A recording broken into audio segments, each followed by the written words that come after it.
Network is here. Hold no punches. I'm real revolutionary right now. Support this man, Black Media. He makes sure that our stories are told. Thank you for being the voice of Black America, Roland. Stay black. momentum we have now. We have to keep this going. The video looks phenomenal. See, there's a difference between Black Star Network and Black-owned media and something like CNN. You can't be Black-owned media and be scared. It's time to be smart. Bring your eyeballs home. You dig?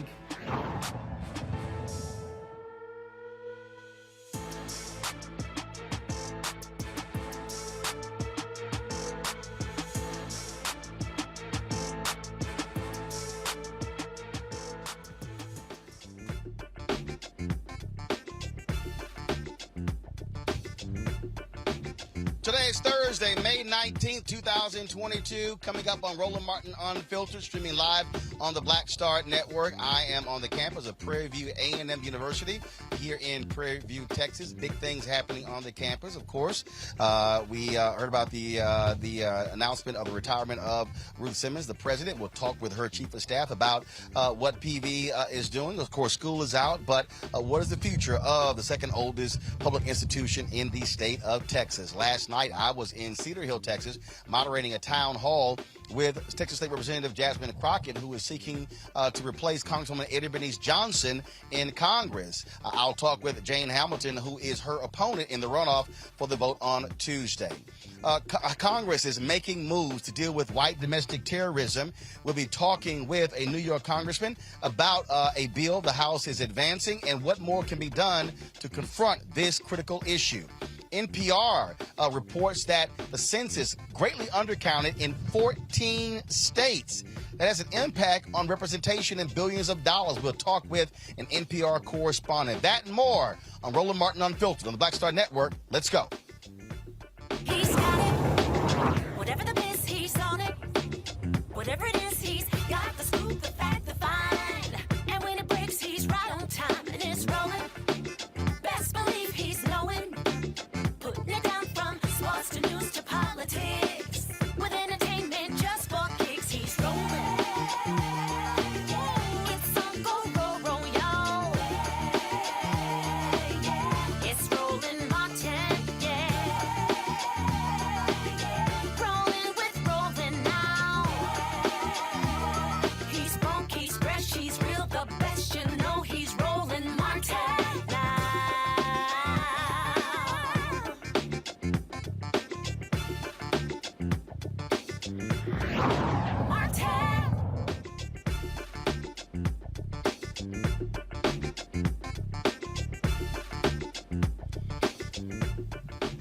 It is a warm, breezy day on the campus of Prairie A M University where we are broadcasting live. Certainly glad to be here. Always great to be back home in Texas. Our focus still, though, is what's happening in Buffalo, where the white domestic terrorist has been indicted on first-degree murder charges. That took place today in Buffalo. The Assistant District Attorney, Gary Hackbush, said the first-degree murder indictment, which covers all 10 deaths, was handed down on yesterday. At his initial court appearance on Saturday, the killer, his court-appointed attorney, entered a plea of not guilty on his behalf.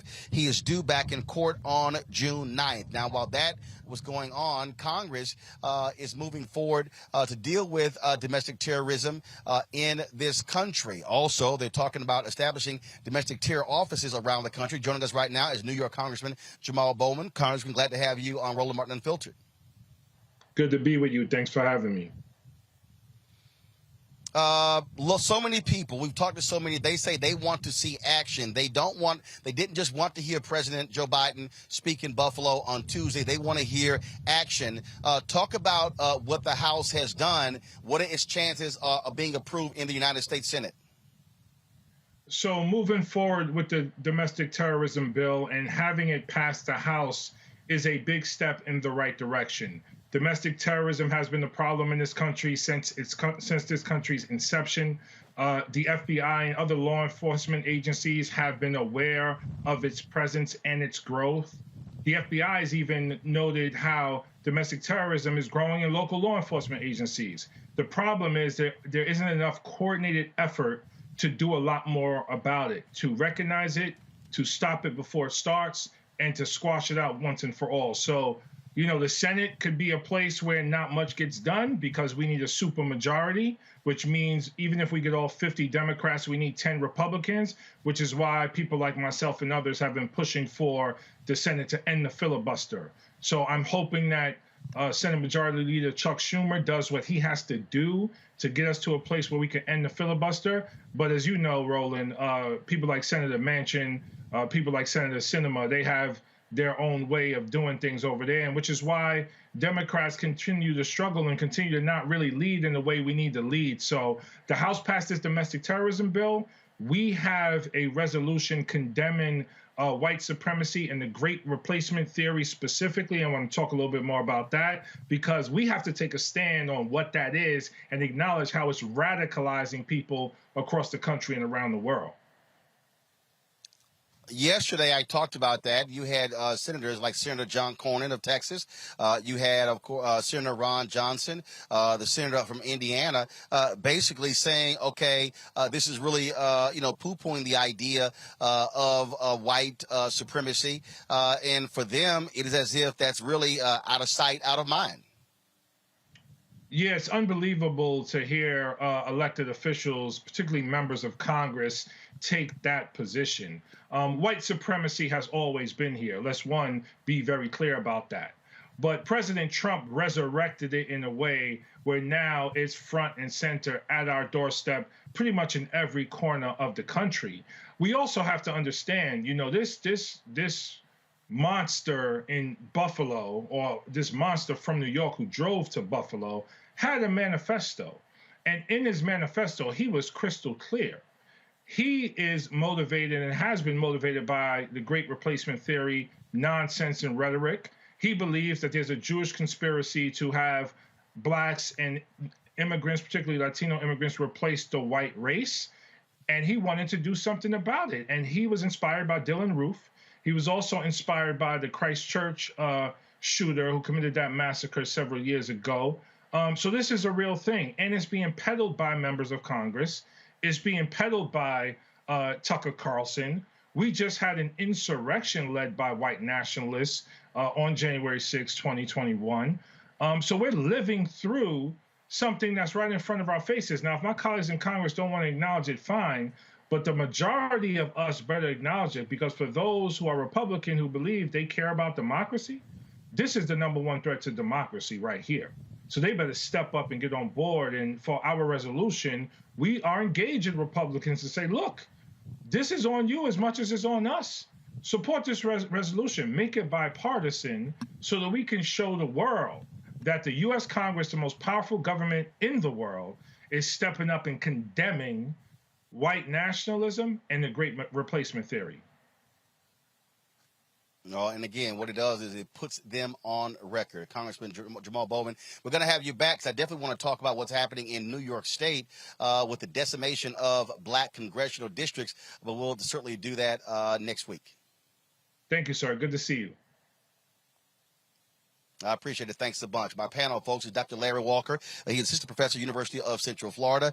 Reese Colbert, founder of Black Women Views. And, of course, Dr. Greg Carr, Department of Afro-American Studies at Howard University. Glad to have all three of you here. That particular point that he just made there, Reese, forcing these Republicans to be on the record when it comes to this white supremacy resolution, that is important. Folks need to know exactly where they stand because, as we keep saying, we know that that's their constituency. That's their voters. And so this resolution is important, as well as this particular bill to confront white domestic terrorism in this country. Trust me, if this was a Muslim shooter, these white Republicans would be reacting a hell of a lot differently.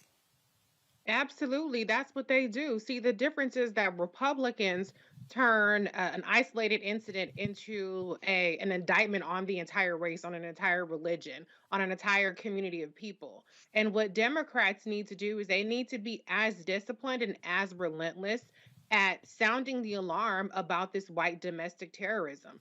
Janet Napolitano, back in the Obama administration, actually warned about white domestic extremism being the biggest threat to this United States. And she was raked over the coals and even demanded to resign by Republicans. So Republicans have been pretending to have their head in the sand for many years on this, but the reality is that they are ginning it up because it it results in political capital for them. It results in them continuing to win elections. And so I think that the Democratic Party needs to be more forceful. These votes are good, but they're not necessarily as effective if nobody hears about it except for those of us talking about it on this show or on Black media. And so they need to get loud. They need to be relentless. They need to be not scared. Don't be scared of offending a couple of white soccer moms that you think you're going to win over from the Republican Party. You need to really be out there because a lot of Black people are looking to see what the response is, and just simply spewing these platitudes is not going to be enough. So I'm encouraged by some of the some of the legislation. I have my thoughts on what I think is really necessary at this time. I think we need to move beyond slogans and move beyond branding, and we need to actually be moving on to policy prescriptions. But this is a good start.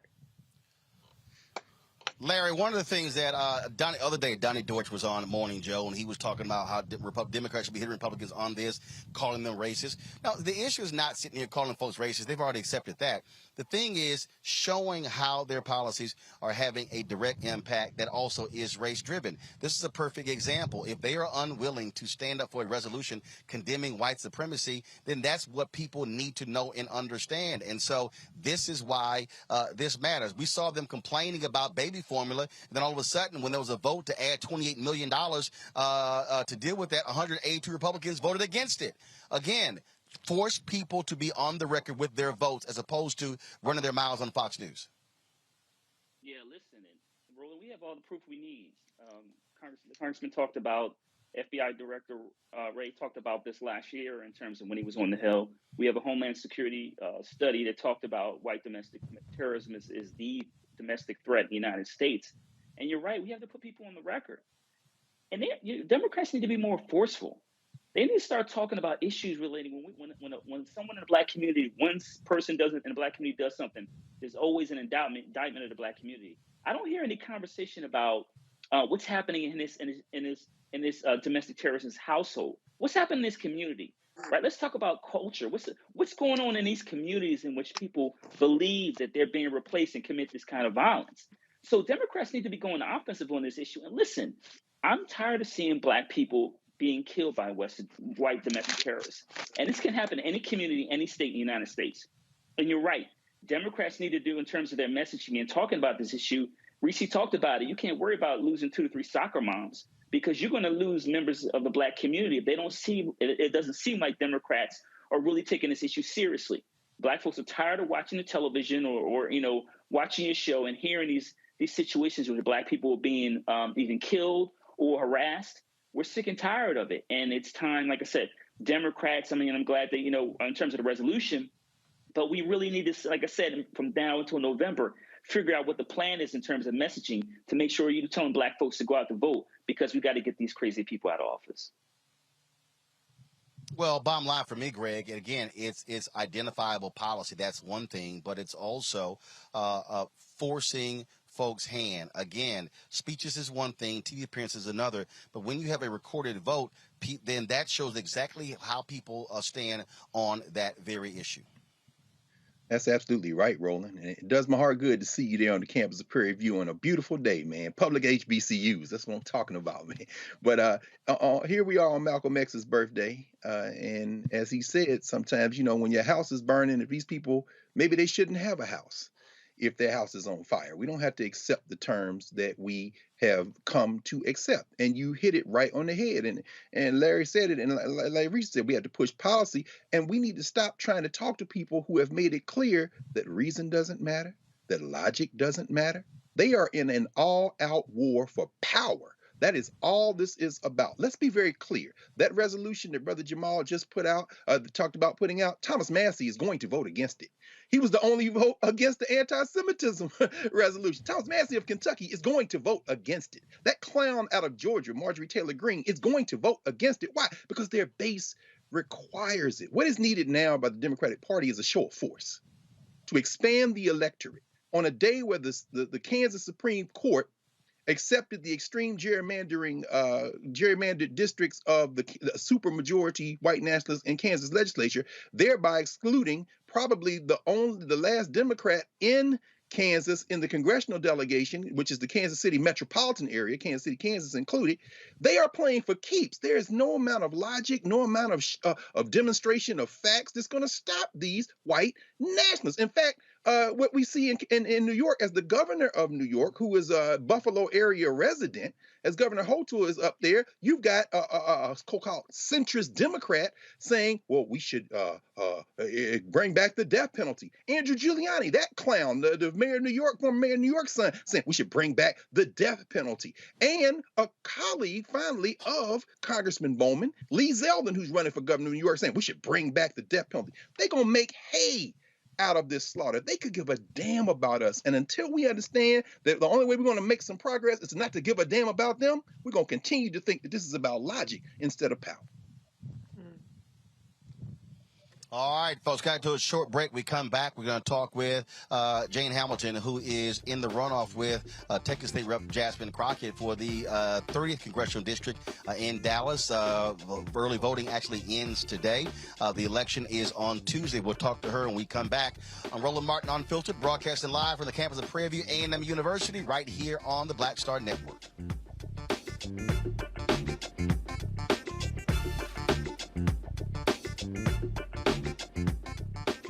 Next on A Balanced Life with me, Dr. Jackie, summertime when the living is easy, or is it? Summer vacations, class reunions, kids in summer camp, all fun, but stressful. You need to get into a summer mindset and have a plan. Oh yes, our panel gives us their favorite summer planning hacks. On the next A Balanced Life with Dr. Jackie here at Black Star Network. Carl Payne pretended to be Roland Martin. Holla! You are watching Roland Martin, and I'm on his show today, and it's, what, huh? You should have some cue cards. Hey, what's up, y'all? It's your boy, Jacob Lattimore, and you're now watching Roland Martin right now.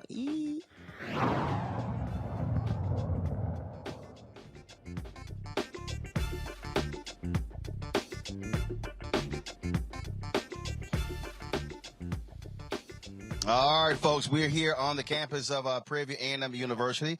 Of course, the spring session is out. Summer school, of course, be starting soon, and they are doing all they can. You see, that's their COVID testing site literally right behind us, and so right in front of the student center. So it's all about keeping students, faculty safe. We are here in Texas. Yesterday, we were in Cedar Hill, Texas.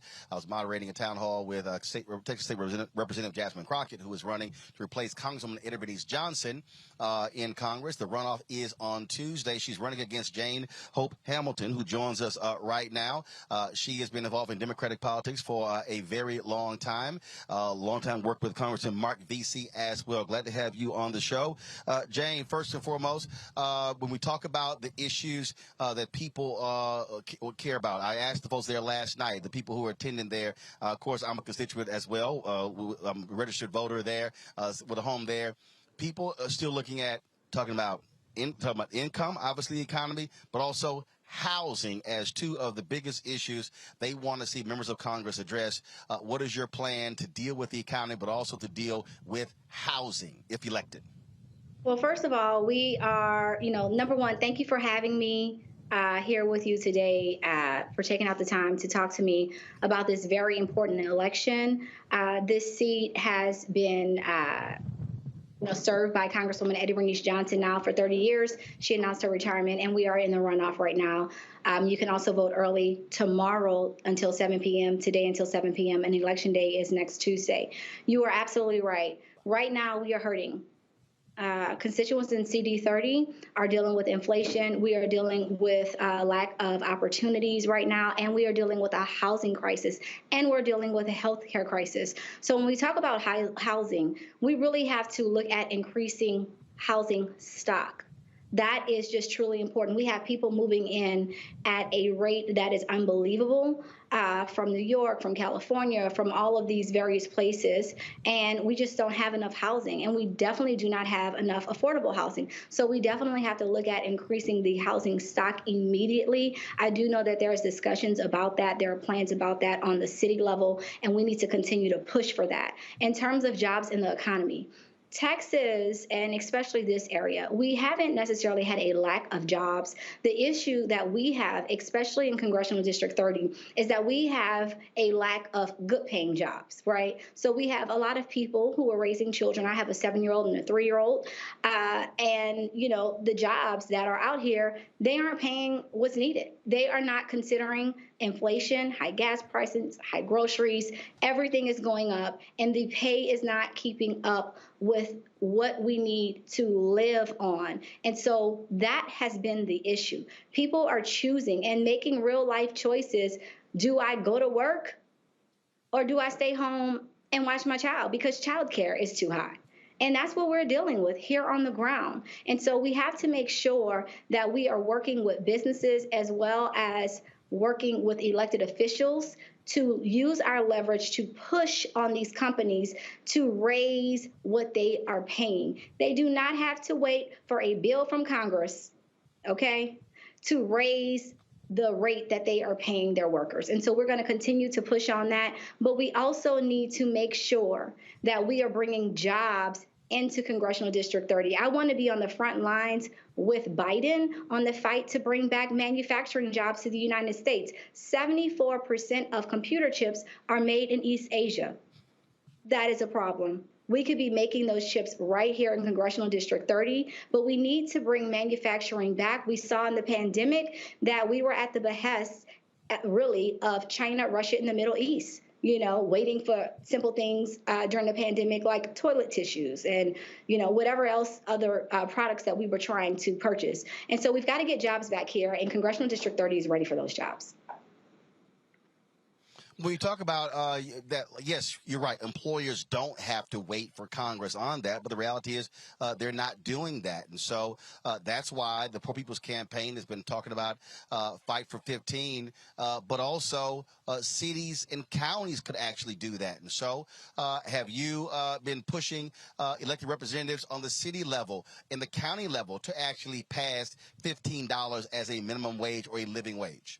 Absolutely. I have been in this fight now, Roland, for 23 years.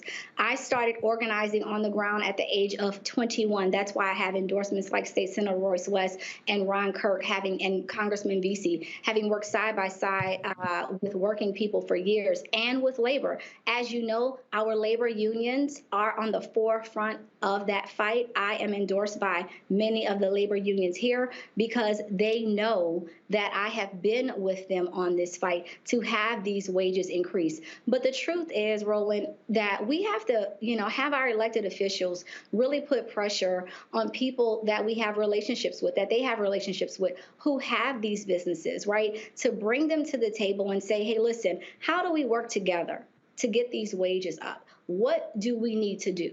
What do you need and what do we need to do to make this happen? We have to have those kinds of conversations. And another thing that I really want to see improvement on is that we are way too siloed, right? When you're in Congress, you tend to deal with your congressional colleagues. When you're in the State House, you tend to deal with your State House colleagues. When you're on the city level, you're dealing with council members. We have got to get, especially for Black people and people of color, where our city officials are talking to our state level officials and they are talking to our congressional officials, where we are together on letters demanding things of our business owners, of people who are right here in our district that really depend on elected officials for things that they need. We have to have a win-win solution, and we've got to be able to use our leverage and our numbers as elected officials together to sign on, whether it's a letter or whether it's joint legislation, whether you're looking at something in the House and then also looking at something in Congress and bringing it to them to say, this is what we want and this is what we need for our community.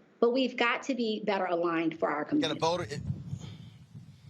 Got a voter out there, let's say they're undecided, and they've heard what Representative Crockett has to say. They've heard what you had to say. What would you say is the one thing that you would say that stands out between the two of you, that person you want them to pick you? What is that one thing? Since you're making me choose one thing, I'm going to say it's experience. You know, I'm not going in, I'd say as a typical freshman, right? I'm going in with over 10 years of experience in Congress. That is meaningful. Why? I worked on the U.S. House Rules Committee. No, when you say in Congress, Right. We're saying in Congress in terms of you've worked in Congress, not served in Congress. You've worked. I've worked in Congress at the U.S. Rules Committee. That's the last. Well, I say serve because I'm a public servant. I might not have a title, and that's we have to get beyond that, right? When you've been in something for 23 years and you've taken the financial sacrifices, frankly, that I have and my family has, I'm a public servant. So I just want to clear that up. So I have definitely served the public, but yes, I have worked for Congressman Martin Frost on the U.S. House Rules Committee. That's the last stop before any bill can get to the House floor. All kind of procedure happens at that level, right? I understand the process. I have also served as Congressman Mark Vesey's chief of staff, and I've earned my top secret clearance. I am ready on day one. I don't have to learn about how Congress works. And right now, we are in an urgent state. We have so many needs and so many issues on the table, whether it's jobs in the economy, inflation, healthcare, the housing crisis. And right now, we just don't have the time for on-the-job training. And that's just where we are. One of the things that we also talk about, issues that are coming up, that are specific to the district, also has to do, we talked about, of course, economics, we talked about housing, but what also is the changing nature of the district as well. Voter suppression in terms of what is happening, the gerrymandering that is going on.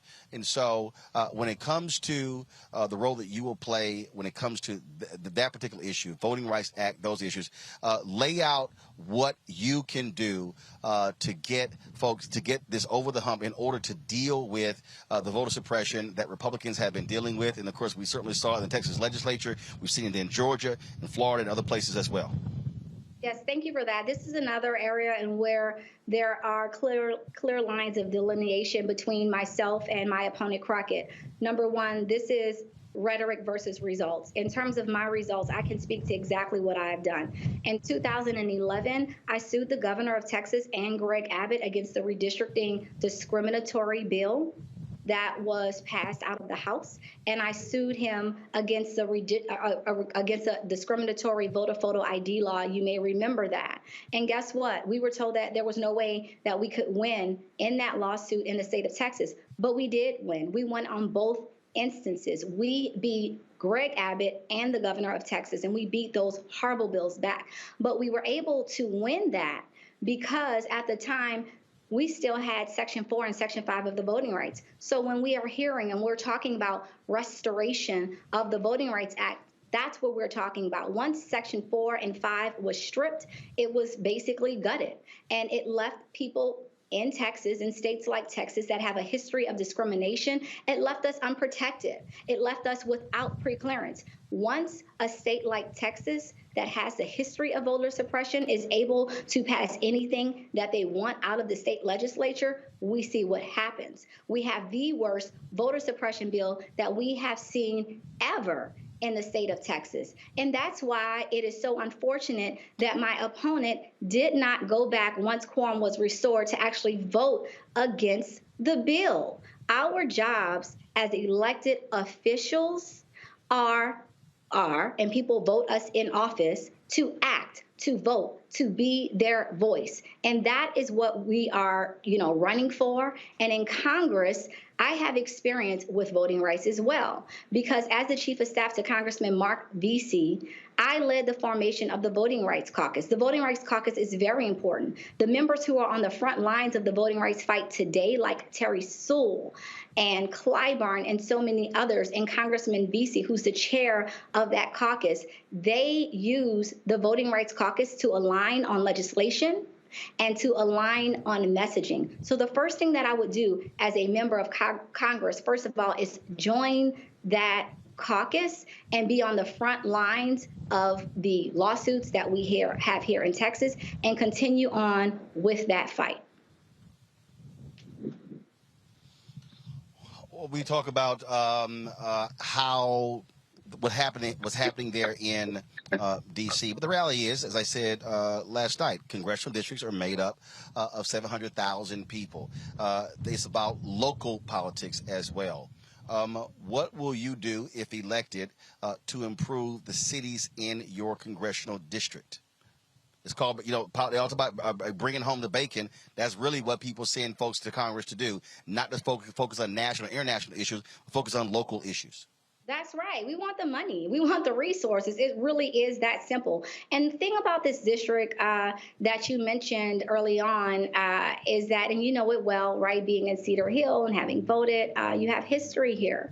And what we're seeing in Congressional District 30 is it has been one of the most packed African-American districts in the nation. It still is. However, it is a little bit more diverse when we talk about socioeconomics, right? We've got uptown, we've got downtown, and we have, those are some of the more affluent areas along Turtle Creek. But we also have some of the poorest areas. And, when we talk about health insurance, the highest numbers of uninsured in this district. And we are in a district of the haves and have-nots. How do we bridge that gap?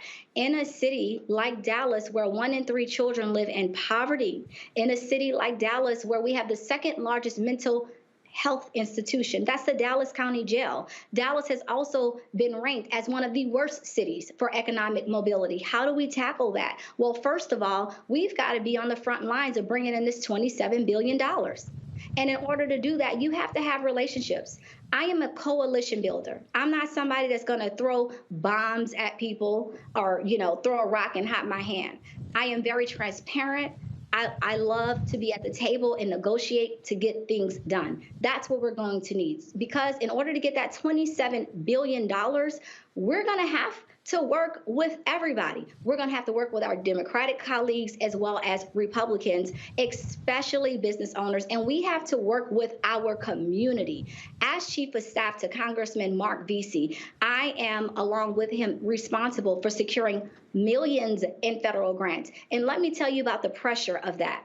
When you have the city of Dallas going after the same money as a nonprofit community organization group, you have to make that decision. And Roland, make no mistake about it, earmarks are back.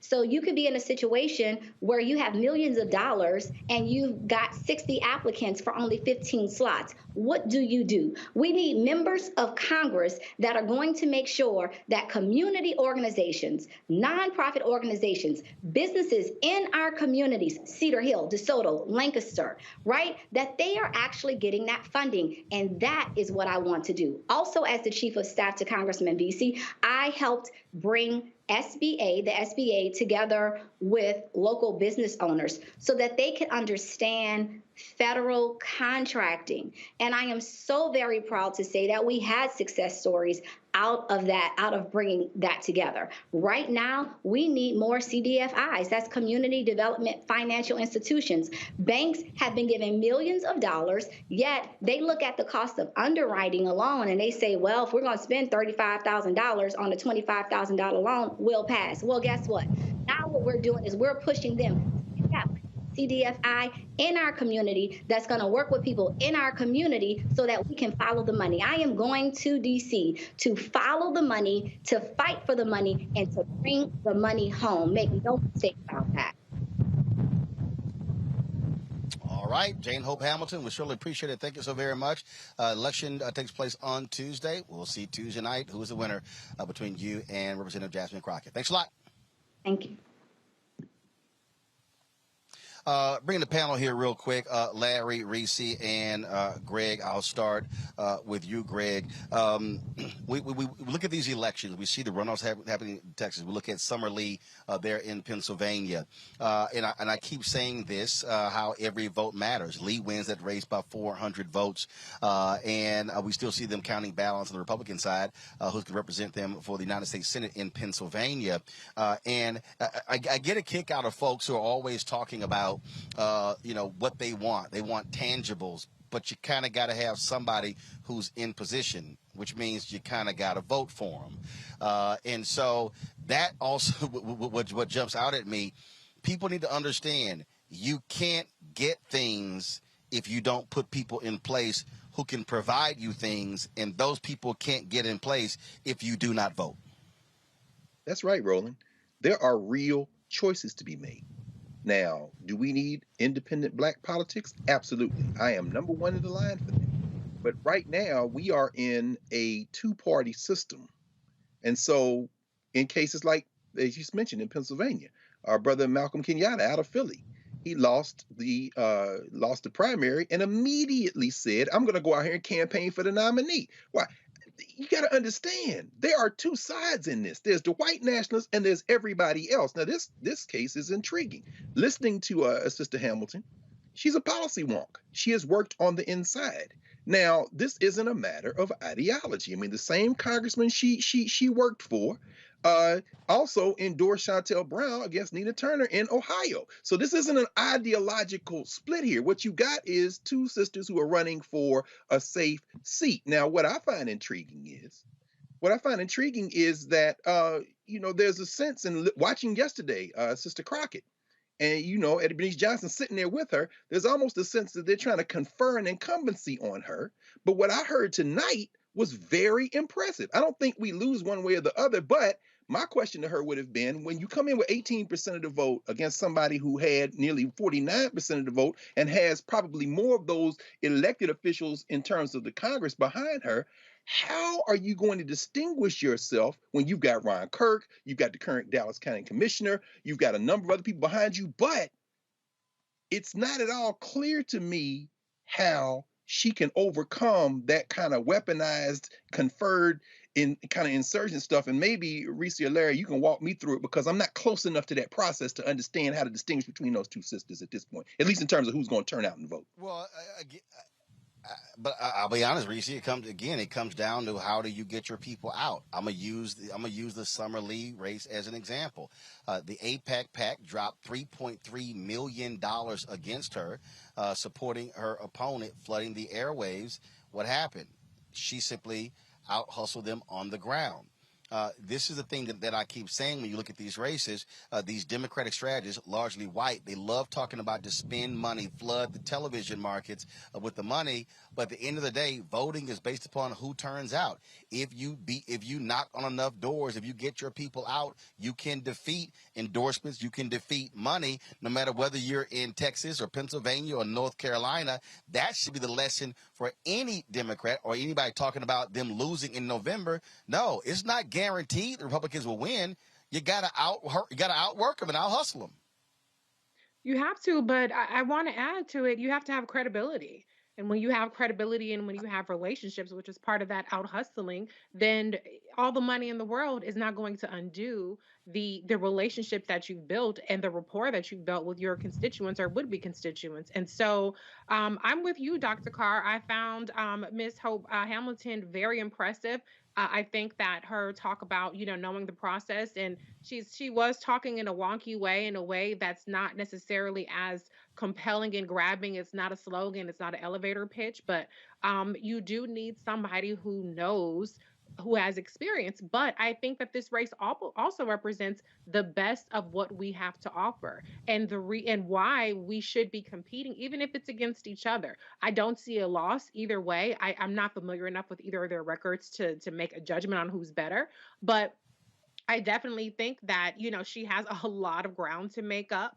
But I also would disagree with you a little bit too, Dr. Carr. I don't know if it's unnecessarily unfair to, the fact that, Congresswoman Bernice Johnson is kind of bestowing her incumbency on Jasmine Crockett. Hey, that's relationship building. She's done something. If I don't want to say homegirl because I don't want to be like that, but if Hope Hamilton was on the hill with Mark Beasley, maybe she should have been rubbing elbows a little bit more with Bernice Johnson. Politics is relationships. She has her endorsements. Jasmine, Representative Crockett, has hers, and it's on for the voters to decide. But I think it will come down to who's made the case directly to the people. When you have more resources, you can make the case to more people. When you have more surrogates, you can make the case to more people. But I'm with you. I find this very, very interesting. But I think that either way, the constituents will win. But I did detect some shade. I was curious what she meant there, because it was a little bit of shade she was throwing about work with things. So I don't know some of the nuances, but I know that some of these younger, the Bowmans, and I like Congressman Bowman, and I like, Cori Bush and all them, but some of them are a little bit more flamethrowers and a little bit, less, collaborative in terms of working across aisle, even within the caucus. So I don't know if that was that about, but I think that either way that the constituents of that district are going to win. Well, Larry, I'll tell you this here. You look at the Oregon race where you had an incumbent moderate Democrat who lost to a strong progressive. At the end of the day, nobody is guaranteed wins. And so I get a kick out of these folks who complain when they face opposition in primaries. Well, no one just hands you an office. You got to earn it. You got to run. And you got to go out there and get the votes to win. Yeah, so we remember the story of Congressman Crowley, right? Yeah, so you got to do the work. And you just highlighted what happened in Oregon, but in terms of progressive candidates, you can win, but you got to pound the pavement. You know, as my former boss, Congressman Owens, used to talk about. And I want to kind of highlight a point that Reese and Dr. Carr made. I was very impressed by candidate Hamilton, what she had to say.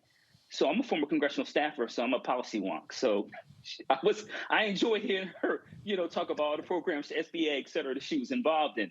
But what does that mean for the people in the community, right? So there's a way you talk to people like us, right? In terms of having this conversation using these acronyms, using a lot of acronyms, right?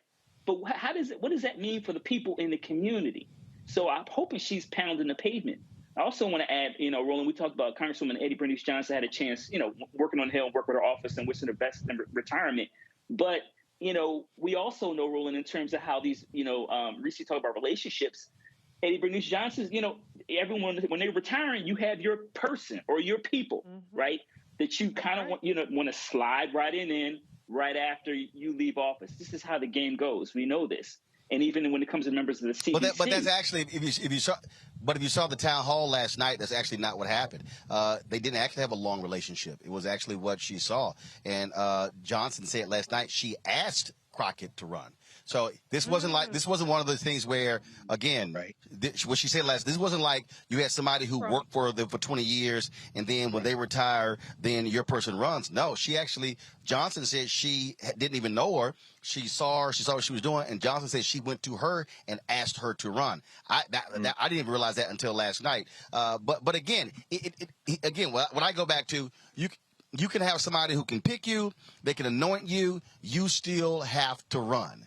And so, look, you got early voting today, you got early voting tomorrow, you still got to hit out Sunday and Monday. And again, the lesson for people who are incumbents or people who they thought were going to win, who had all the money, remember, Nina Turner had a whole lot of money, but it was the outside money in Cleveland that had an impact on that race as well. It still comes down to how do you persuade people to go to the polls. That's the most important thing. Folks, hold tight 1 second. We come back. We're going to talk about what's happening here at Prairie A M University. They're about to go to a transition with an incoming president, with Ruth Simmons retiring. We'll talk with her chief of staff about what's happening here at PV. We'll also talk with an NPR correspondent about how the census, 14 states severely undercounted. Who got screwed in that? And Nick Saban. Oh, he had a whole lot to say about Deion Sanders and Jackson State, alleging they spent $1 million to get a top recruit to come there. He went to my alma mater, Texas A&M. Jimbo Fisher hit back. Is Nick Saban feeling the heat because players are picking HBCUs over Power 5 schools? We'll discuss all of that in the second hour of Roland Martin Unfiltered, broadcasting live from Prairie View. Don't forget, download the Black Star Network app, Apple phone, Android phone, Apple TV, Android TV, Roku, Amazon Fire TV, Xbox One, Samsung Smart TV, and support our Bring the Funk fan club, where every dollar you give goes to support this show. Check our money orders. You can go to P.O. Box 57196, Washington, D.C. 20037-0196. The Cash App is $RM Unfiltered. PayPal is R Martin Unfiltered.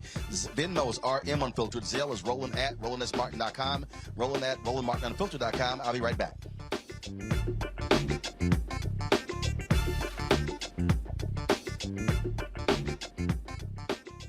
Why is it so hard to see Panther? What the deal? Wow. I mean, if you go to Amazon, I think I tried. So I have a collection of That's a hard movie. They charge you $300 on Amazon. I was like, I'm not about to pay no $400 for a VHS copy. Yeah. What's the deal? Man, it is interesting, Roland. It is the movie they don't want you to see. Power to the people. It's funny, I made New Jack City. You can get it anywhere. Posse, you can see it anywhere. But a movie that says that it is not an accident that we medicated the black communities right around the time when they were getting militant, when you had the Panthers starting to organize, and people starting to vote and march on Washington. We let these communities get medicated. In fact, that comes up in The Godfather, you know, where they say, as long as it stays in the black communities. So we asked the question, they tried to ask us questions. I asked them, the reporters when we did, I said, listen, why is it a 13-year-old boy in the hood can find a way to buy a gun, some liquor, or a church, or some crack, and yet you can't find them to arrest those people? You can't arrest that dealer. Why is that?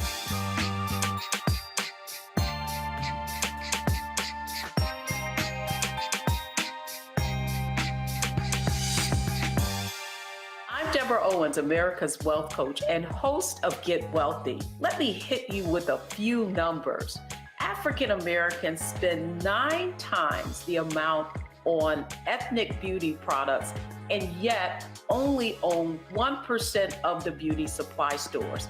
It's an $18 billion industry.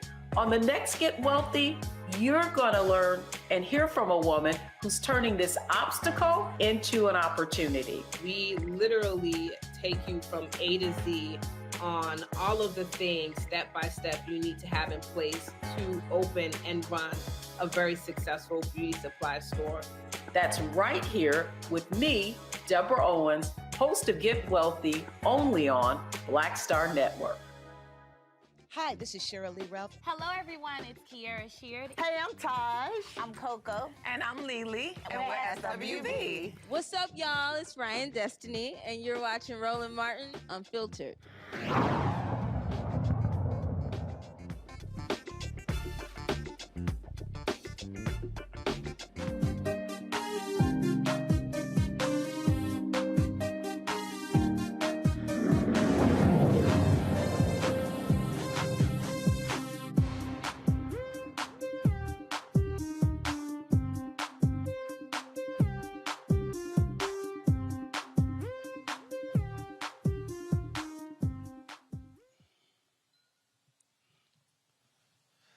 All right, folks, we're at the campus of Prairie A M University. Yesterday, of course, we were in Cedar Hill, Texas, and so Coach Gary Blair, the former head basketball coach at Texas A&M University women's team, he wanted to have lunch or dinner with me. So I said, well, look, I'm going to be in Dallas, so then I'll stop through College Station. And then I said, well, versus us going to Houston, because I'm going to be there at Jack Yates High School tomorrow, presenting my scholarship there as well as broadcasting live. I said, let's stop through Prairie View and do the show from there. So we called PV, and they were like, sure, come on by. And so that's why we are here. President Ruth Simmons, she's not on campus. We definitely would love to have her on the show, talk about her 5-year tenure here at PV. She announced, of course, that she's retiring. And joining us right now is Kevin Hoffman. He is the chief of staff here at PV. Kevin, how you doing? Doing good. Thank you for coming out and giving our campus some exposure. Oh, well, not a problem. So it's been a while since I've been here at PV. A lot of things have happened over the past 5 years. There's been a lot of improvement with President Simmons. To talk about the changes she has brought to this university, to this campus, to the student body, faculty, and staff. Well, along with our enrollment increasing, our endowment has increased significantly. Just the awareness that she has brought on a global scale, not only nationally but internationally, to the university has brought in literally millions of dollars. And we've been able to benefit significantly from that like never before. Now on the international piece, so it's a perfect example. My nephew was going to come here for 2 years and then transfer to Texas A&M to major in construction management. But then told his parents, you know what, I'm just going to go ahead and stay here all 4 years because of the number of international students how he's been able to meet.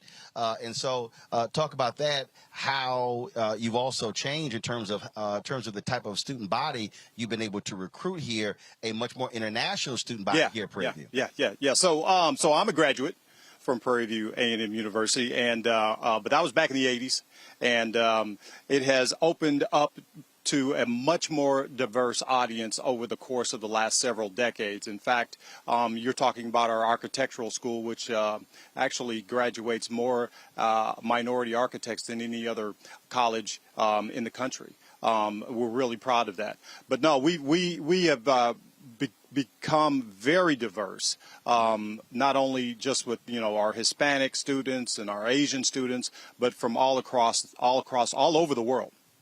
And that's something that a lot of people really don't quite understand because they make the assumption when they hear HBCU that it's only black students. But the reality is there are a number of non-black students who now are seeing the opportunities at historically black colleges and universities, and they are taking advantage of that. Yeah, and it's very convenient, right? So we're 50 miles just outside of the city of Houston. Very convenient from a commute standpoint. And a lot of folks in education and a lot of other fields actually come here to get their master's degrees. And it's been something that we encourage and we want to happen in order to continue to grow from a diversity standpoint. Talk about the enrollment. So, what Sure. was it before? Then how has it grown? Sure. We were lingering around 9,000 or just under 10,000 recently. Previously, we were when Ruth first started, we were more around the 7,000-8,000 mark. But it's increased not only because of her exposure, but also because of the exposure of the colleges and some of the opportunities that have been made available since she's been here. The opportunities for different colleges to do different things, for the students to do different things, and for our faculty. That's another great thing about Ruth, actually, is that a lot of high caliber faculty folks have followed her to the university. And this year, visiting professor Nikki Giovanni? That's right. Nikki Giovanni writing program, something we're really proud of. It is a product of the Mackenzie Scott donation that was made, $50 million, and we're real proud of that. We're expanding it out to high schools in the community, and it's something that is a vital part of the education process here at Prairie View. One of the things that we talk a lot about is alumni giving. And a lot of HBCUs have had this issue because on average around 5% or so. Have y'all seen an increase in that in terms of graduates of the university giving back to the institution? I can't tell you the specific numbers. I just don't know them. But I can tell you that the campaigns to approach them and to get them involved and get them acclimated and get them activated is very aggressive compared to before as an alumni speaking. I can tell you it's becoming a much more robust program within the university. And obviously, with her retiring, you're going to go through a whole search. That's part of the Texas A&M University Board of Regents. PV is underneath that. That's going to be a huge decision to replace someone with the pedigree of President Simmons. Yeah, they're going to be stepping in trying to fill some very big shoes. She's going to be around, though. We're excited that she's not going to be. We're not going to be without her, and she's going to be working with the university and with the system.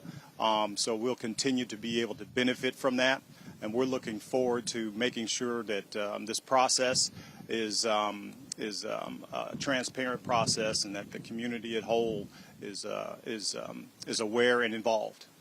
And for folks who don't know, obviously we've been showing some of the video, but so much has actually changed because and not just buildings on this campus, but also the expanded living opportunities in and around this area as well. And so this university actually drives economic development in this county. Absolutely, we drive a significant part of the economic component of Waller County, and play a vital role as far as employing is concerned, and many other things. And we look at all of those entities: Waller County, the city of Waller, Hempstead, Hempstead ISD, Waller ISD. They're all our partners in this process as far as trying to develop and grow the county. It's one of the fastest growing counties in the state. And, of course, folks may not realize the land this university sits on. Yeah. 1,400 acres, 1,400 plus acres, and the history associated with it. A lot of folks don't realize that this was a slave plantation back in the day, Alta Vista plantation, and it was dedicated to become what it is today. And who would have ever known that this campus would produce such productive people? And, you know, that's our saying, Prairie View produces productive people. After the years in which it was owned by Colonel Kirby, and it was a slave plantation. And look how far we've come. Absolutely. Yeah. The only mistake, y'all chose those purple and gold colors. That's the only problem. See, if y'all had chose Gramblin's black and gold, I would have a whole different reaction. So I'm just saying. No. Well, appreciate your comments. I have a unique appreciation for black and gold as well, so I really understand where you're coming from.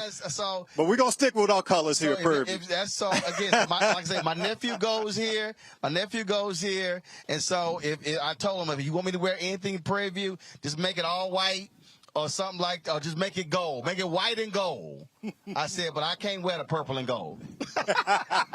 I hear you. I can't do it. Kevin, I appreciate it. Thank you. Thanks so much. Thanks for having us. I appreciate it. Thanks so much. All right, folks, we're going to go to a break. We come back. We're going to talk about the undercounting of the census with the NPR correspondent. 14 states and how we were impacted. You're watching Roland Martin Unfiltered right here on the Black Star Network.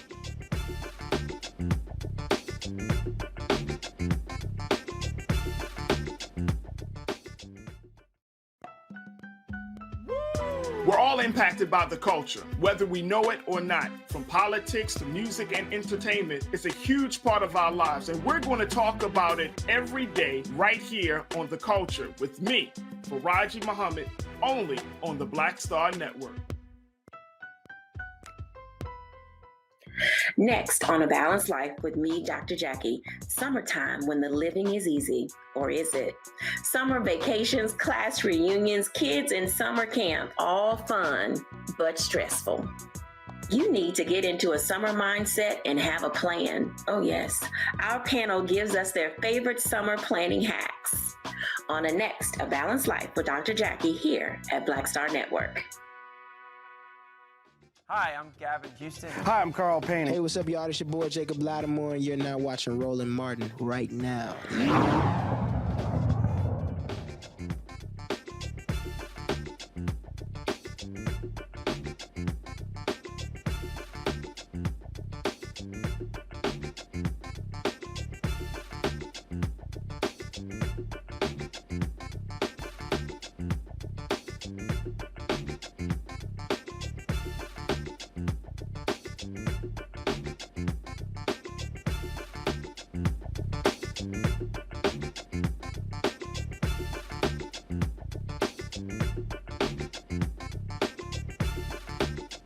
Folks, we are here in the campus of Prairie A M University. Glad to be here. It's an absolutely gorgeous day. Y'all already know my golf club is sitting over there, so I'm like, you know, I could have easily got a guest host today because this is a perfect time to be playing some golf. But no, we're glad to be here with all of y'all. Let's talk about the census. We told you in 2020 how critically important the census was and the census count. You know, we had to almost cuss those folks out to get them to spend some money with black-owned media. And we said this was going to happen, and we actually saw it. The Trump administration, they did all they can, assisted by Republicans in many states, to screw over people, to undercount folks. Well, now we know for a fact that this has had an impact on 14 different states. NPR reported this new census report confirming the undercounting in 14 states. According to the U.S. Census Bureau, the census did not count 1 in 20 residents in Arkansas and Tennessee. 4 other U.S. states had significant undercounts of their populations. That leads to a change in federal funding for more than a decade. In Florida and Texas, undercounts cost them congressional seats. Even though Texas added 2 congressional seats, they actually could have had more. Residents in 8 states were overcounted. In Minnesota and Rhode Island, overcounts saved them from losing seats. In the remaining 36 states, the overcounts and undercounts were not that significant. Joining us right now is NPR correspondent Hansi Lowong. He's covered this story closely from DZ. Hansi, glad to have you on the show. So here's a perfect example. So here I am in Texas, and the Republicans in this state, it was unbelievable. They purposely did not put money into the census. And then late in the game, they went, oh, my God, we're going to cost ourselves 2 congressional seats. And so then they tried to hurry up and do something. And so this report shows versus having 2, they could have had more seats in Congress had they actually cared enough to properly count the people in this state. Well, it's hard to say exactly how things could have turned out if Texas, if other state officials approached the 2020 census differently, because it's a very complicated, massive operation, the 2020 census. In addition to that, how House seats, how those electoral college votes are divvied up among the states, that's a very complicated process that really is about how each state's population size is relative to one another. And it's about a ranking system that ultimately divvies out those House seats. But I just also want to make very clear to your viewers, it's 14 states that had significant net miscounts. 6 of those states had significant net undercounts. That's Arkansas, Florida, Illinois, Mississippi, Tennessee, and Texas. But 8 states had significant net overcounts. That's Delaware, Hawaii, Massachusetts, Minnesota, New York, Ohio, Rhode Island, and Utah. Wow. And again, what happens is with administrations, they view the census differently. You had Republicans who put a citizenship question on there, had to get sued. It went all the way all the way up to the federal courts. We know they actually lied about this very issue, and so this is when the census. You would think the census isn't political, but you literally had efforts by Republicans who did not want to count everyone, and because they were sitting here trying to minimize even those folks who are undocumented workers, illegal immigrants in the country. Well, I think it's important to remember, given all that controversy over that now blocked citizenship question, there was no citizenship question on the 2020 census, something that actually a lot of people didn't end up realizing because there was just so much focus about it in the run-up to the 2020 census, and that could have possibly discouraged some households, particularly households with immigrants, from participating in the 2020 census. Census Bureau research showed that adding a question about U.S. citizenship status could have likely discouraged a lot of Latino households, Asian American households from participating, and it's a big question about all the different controversies because of the Trump administration's interference with the census. Let's not also forget that during the census in 2020, counting that was delayed in a lot of communities, that door-knocking effort that's so important to getting communities of color counted, that effort was ultimately cut short by the Trump administration. And so the amount of time that the census had was was cut short, was shortened. And so there was a huge risk that people of color, renters, rural residents would be undercounted. Questions for my panel. I'll start with you, Reese. Thank you for writing your article. I noticed that they haven't yet released national data on this, but it was very interesting that, and we can tell by the states that you noted were miscounted in terms of overcounted and undercounted, that the racial demographics likely played a factor because the whiter states were overcounted and the states that have a significant, Latino and Black population were undercounted. Do you plan to do a follow-up once that, or how did you get this information, and how can you shed some more light on that aspect of it? Well, all these results are from a follow-up survey that the Census Bureau conducts. It's known as a post-enumeration survey. And the Bureau has been releasing over the past few months different sets of results. And actually, there are results showing the national level differential undercounts and overcounts based on race ethnicity. We found out a few months ago that Latinos, nationally speaking, they were undercounted more than 3 times the rate of a decade earlier. And Native Americans living on reservations and Black people also had really high undercounts at the national level. And again, at the national level, white people who do not identify as Hispanic were overcounted, almost double the rate as compared to 2010. And Asian Americans were also overcounted. But, a lot of census stakeholders, local and state officials, have very similar questions to what you just posed, which is, we understand what it looks like at the national picture, the national level, but what does it look like at the state level? What does it look like at the county level? What does it look like in my city, in my town, the racial and ethnic breakdown? Because historically, we know that census participation, the quality of the count differs from neighborhood to neighborhood, and it differs from demographic group to demographic group. The census does not count every person equally because of all of these different barriers to getting groups counted and getting them counted well. But we don't have that information. The Census Bureau's, that follow-up survey was not designed to get detailed metrics below the state level. Larry. Yeah, so thanks for your article. I want to talk a little bit about, you got into this undercount and overcounting. Talk a little about, because the census they're preparing obviously for the next census, right? They start right away. Talk a little about some of the methods, the sampling they use. I know that's a big issue, right? Historically and now, in terms of the methods they use in terms of counting folks, statistical analysis. So talk a little bit about some of the methods that maybe the census is talking about utilizing to maybe capture some people that they keep missing. And Roland talked about some of the things in terms of what's happening with Trump administration and Republicans in terms of the interference. But in terms from like a statistical perspective, what are some of the like new and improved methods the census is talking about utilizing? I think one thing to get off right off the bat is the Supreme Court ruled in 1999 that statistical sampling cannot be used in those census results, those state population counts that are used to divvy up House seats and electoral college votes. So no statistical sampling is allowed there. That would be against the Supreme Court ruling. But the Census Bureau does use statistical techniques when they ultimately, they know there's a household that exists, but that household did not fill out a form themselves. And when the door knocker came by, didn't answer the door or didn't give full information, or they had to rely on maybe the landlord or a neighbor to kind of fill in the gaps. And then ultimately, they may have a lot of gaps to fill at the very end after all those efforts are kind of exhausted. And the Census Bureau then relies on a statistical technique known as imputation.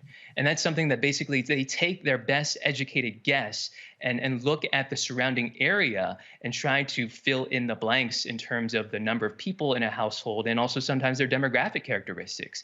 And that's a technique that tends to overrepresent the population identifies as white and not Hispanic and underrepresent people of color.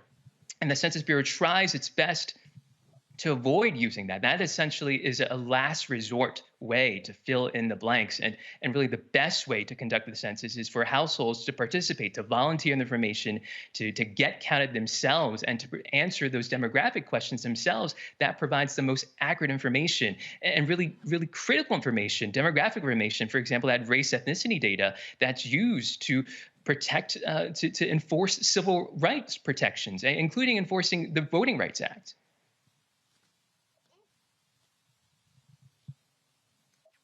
Greg. Thank you, Roland, and thank you, Mr. Wang, for this very informative kind of walkthrough.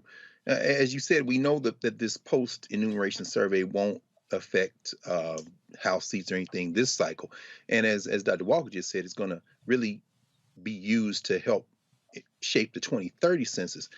I'm curious, and this kind of follows up with what Reese was asking you. Some of your thoughts on other ways that census data can be used at the state and local level. I'm thinking about a place like, for example, Forsyth County, Georgia, which was notoriously racist for much of its existence, but now is over a third non-white, mostly Asian, with Latinx coming in as well. I'm wondering, what do you think that census data can tell us about migration patterns, about changing populations at the state and local level that can help perhaps even inform and shape our politics as we see this guy in Buffalo worried about a white replacement? But it isn't really, in terms of a national level, something that is, for me, as compelling as thinking about it at that state and local level. And how might this data that we have now help us think about how politics works out on racial and cultural lines? Well, the census is a once-a-decade snapshot of who is living in the United States, and that includes all the states, all those counties and cities and towns and villages in some parts of the country. And really, local and state officials rely on this data to get a sense of who is living in their communities and who might be living in their communities over the next 5 years, the next 10 years. Demographers rely on the census data to essentially set a new baseline in order to form their projections and in order to come up with population estimates of, our community may be looks like a certain way right now, but maybe 5 years, 10 years down the line, it may look a different way. And maybe they have to plan for more young families coming in, or maybe they're planning for an aging population. These are all questions and trends that local and state officials are trying to stay ahead of in order to do that planning. And certainly folks in the political world are also trying to stay ahead of in order to think about how to organize voters, how to reach out to voters, and think about their future constituents. Thank you. All right, Hansi-Lo Wong with NPR. We surely appreciate it. Thanks a lot for this report. You're very welcome.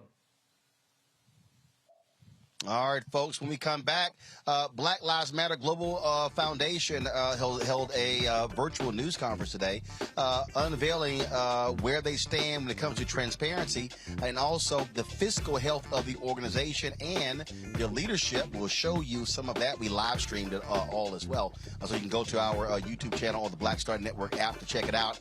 And we got to talk about Nick Saban. Man, he is not happy with these players being able to get name, image, and likeness deals. We'll show you what he had to say where he tried to come after Jackson State and my alma mater, Texas A&M.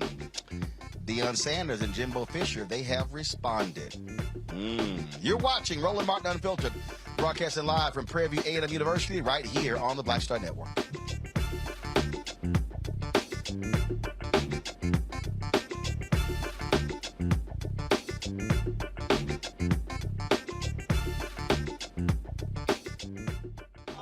Welcome you to the launch of the Mass Poor People's Low Wage Assembly and Moral March on Washington, D.C., June 18, 2022. We are a new, unsettling force, and we are powerful. New, unsettling force, and we are here. We're rising up to demonstrate the compelling power that we, poor and low-income people, have to reconstruct society from the bottom up. And we need to do it with the loudest voices possible, the biggest actions possible. Because we know that there is no scarcity in this land. The only scarcity is the moral will to do what's right. Hold on, just a little while longer. We are those with sub-minimum wage jobs who can't afford sky-high rent. People with disabilities are the fastest growing minority group. It's crazy to me that in 2021, it's still legal for workplaces to pay a sub-minimum wage to people with disabilities. There are still so much trial and tribulations that we go through as Indigenous people. We can't get a decent wage to sustain ourselves, nor can we get adequate housing. Veterans across this nation say enough is enough. We can't pat essential workers on the back on one day and then cut their health care the next day. Health is a political choice. What more do I need to do to prove that my voice is just as valuable as anyone else's? There are still forces in denial that would try to slow walk our transition to a clean economy and a just future for us all. We have an immoral system run by immoral people. But together we walk, and we walk and we fight. It's time for a change! Reconstruyamos esta gran nación! See, we are people of resilience. As we fight these interlocking injustices together, when we work together, mobilize together, and rise together, we become a voice for the voiceless, and we become an agent of change in a time where great change is needed. We need the third reconstruction to ensure that deaf people, people with disabilities, and all people can have the right to live and to thrive. We know what they are doing, but the question is, what are we going to do? Reconstruction begins when we change our mentality and say it's time for you to get your foot off of my neck. I know justice is coming.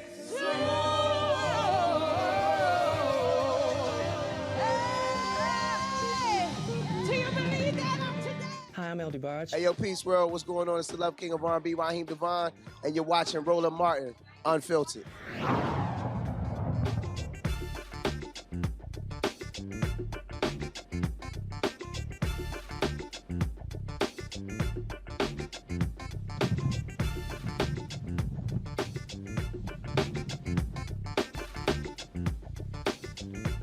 All right, folks, Roland Martin here on the campus of Prairie A M University.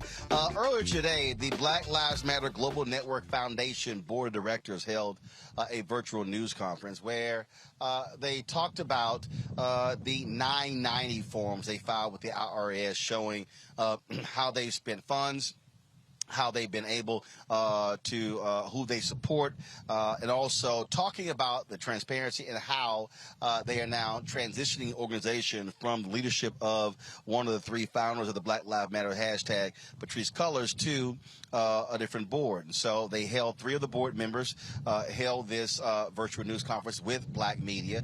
It was a few days ago. They worked with Associated Press. Associated Press dropped an exclusive story showing and talking about their particular spending. We actually earlier we live streamed the entire event, and so if you want to go to our Black Star Network app, you can actually see the entire call where they took questions and talked about what they're doing. And there were some critical questions that I wanted answered when it came to hierarchy and their structure and how they are being governed. And so here is some of today's virtual news conference. First off, I got several questions, but first, how many board members are there? There are three of you right now, but how many total board members do you have?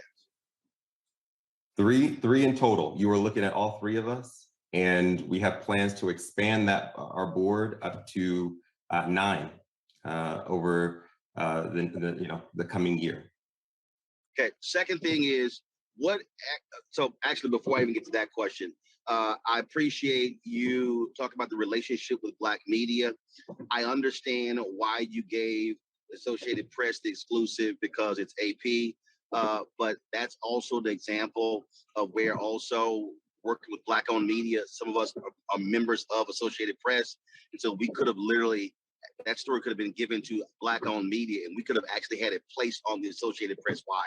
So I'm all about making sure that we also get exclusives. And so just understand that could have been achieved the same way with a Black-owned media outlet. Just want to let y'all know that. The thing that, what is the hierarchy? When I had Patrisse on my show last year, we went through this, and I am still, and I think this is part of the problem, completely confused with the hierarchy. You're the global foundation. So you have the activist piece that Melina is over. Who controls the social media? So when Black Lives Matter is speaking, part of the deal is who's speaking? Is it the foundation? Is it the activist piece? You have all of these different pieces. So are you going to provide a flow chart so we understand exactly what this whole thing is? Because even to me, it is still greatly confusing. Who's who does what, who's over what, stuff along those lines. Yeah, I can maybe take a first stab at that, and others please chime in. I think to your first piece, yes, we intend on ensuring that our relationship with Black media outlets remain strong. And Roland, we will, I think we got some announcements in the pipeline that we want to be able to work with you on in terms of getting out to our community. And so thank you for that reminder. But the BLM ecosystem went through a transformation in 2020. The global network, there was one organization for Black Lives Matter, which was the Global Network, and we had all of the chapters connected to the global network. And when Patrisse stepped back in, essentially a main part of her tenure was around reorganizing and restructuring the BLM ecosystem.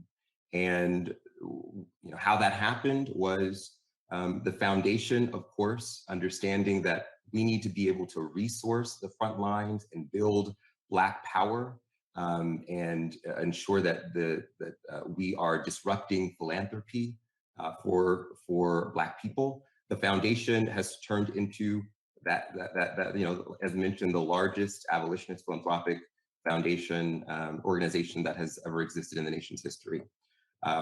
Our sibling organization, BLM Grassroots, was formed, and that was really at the request of the BLM chapters having autonomy and over their own resources and budgets in order to do that.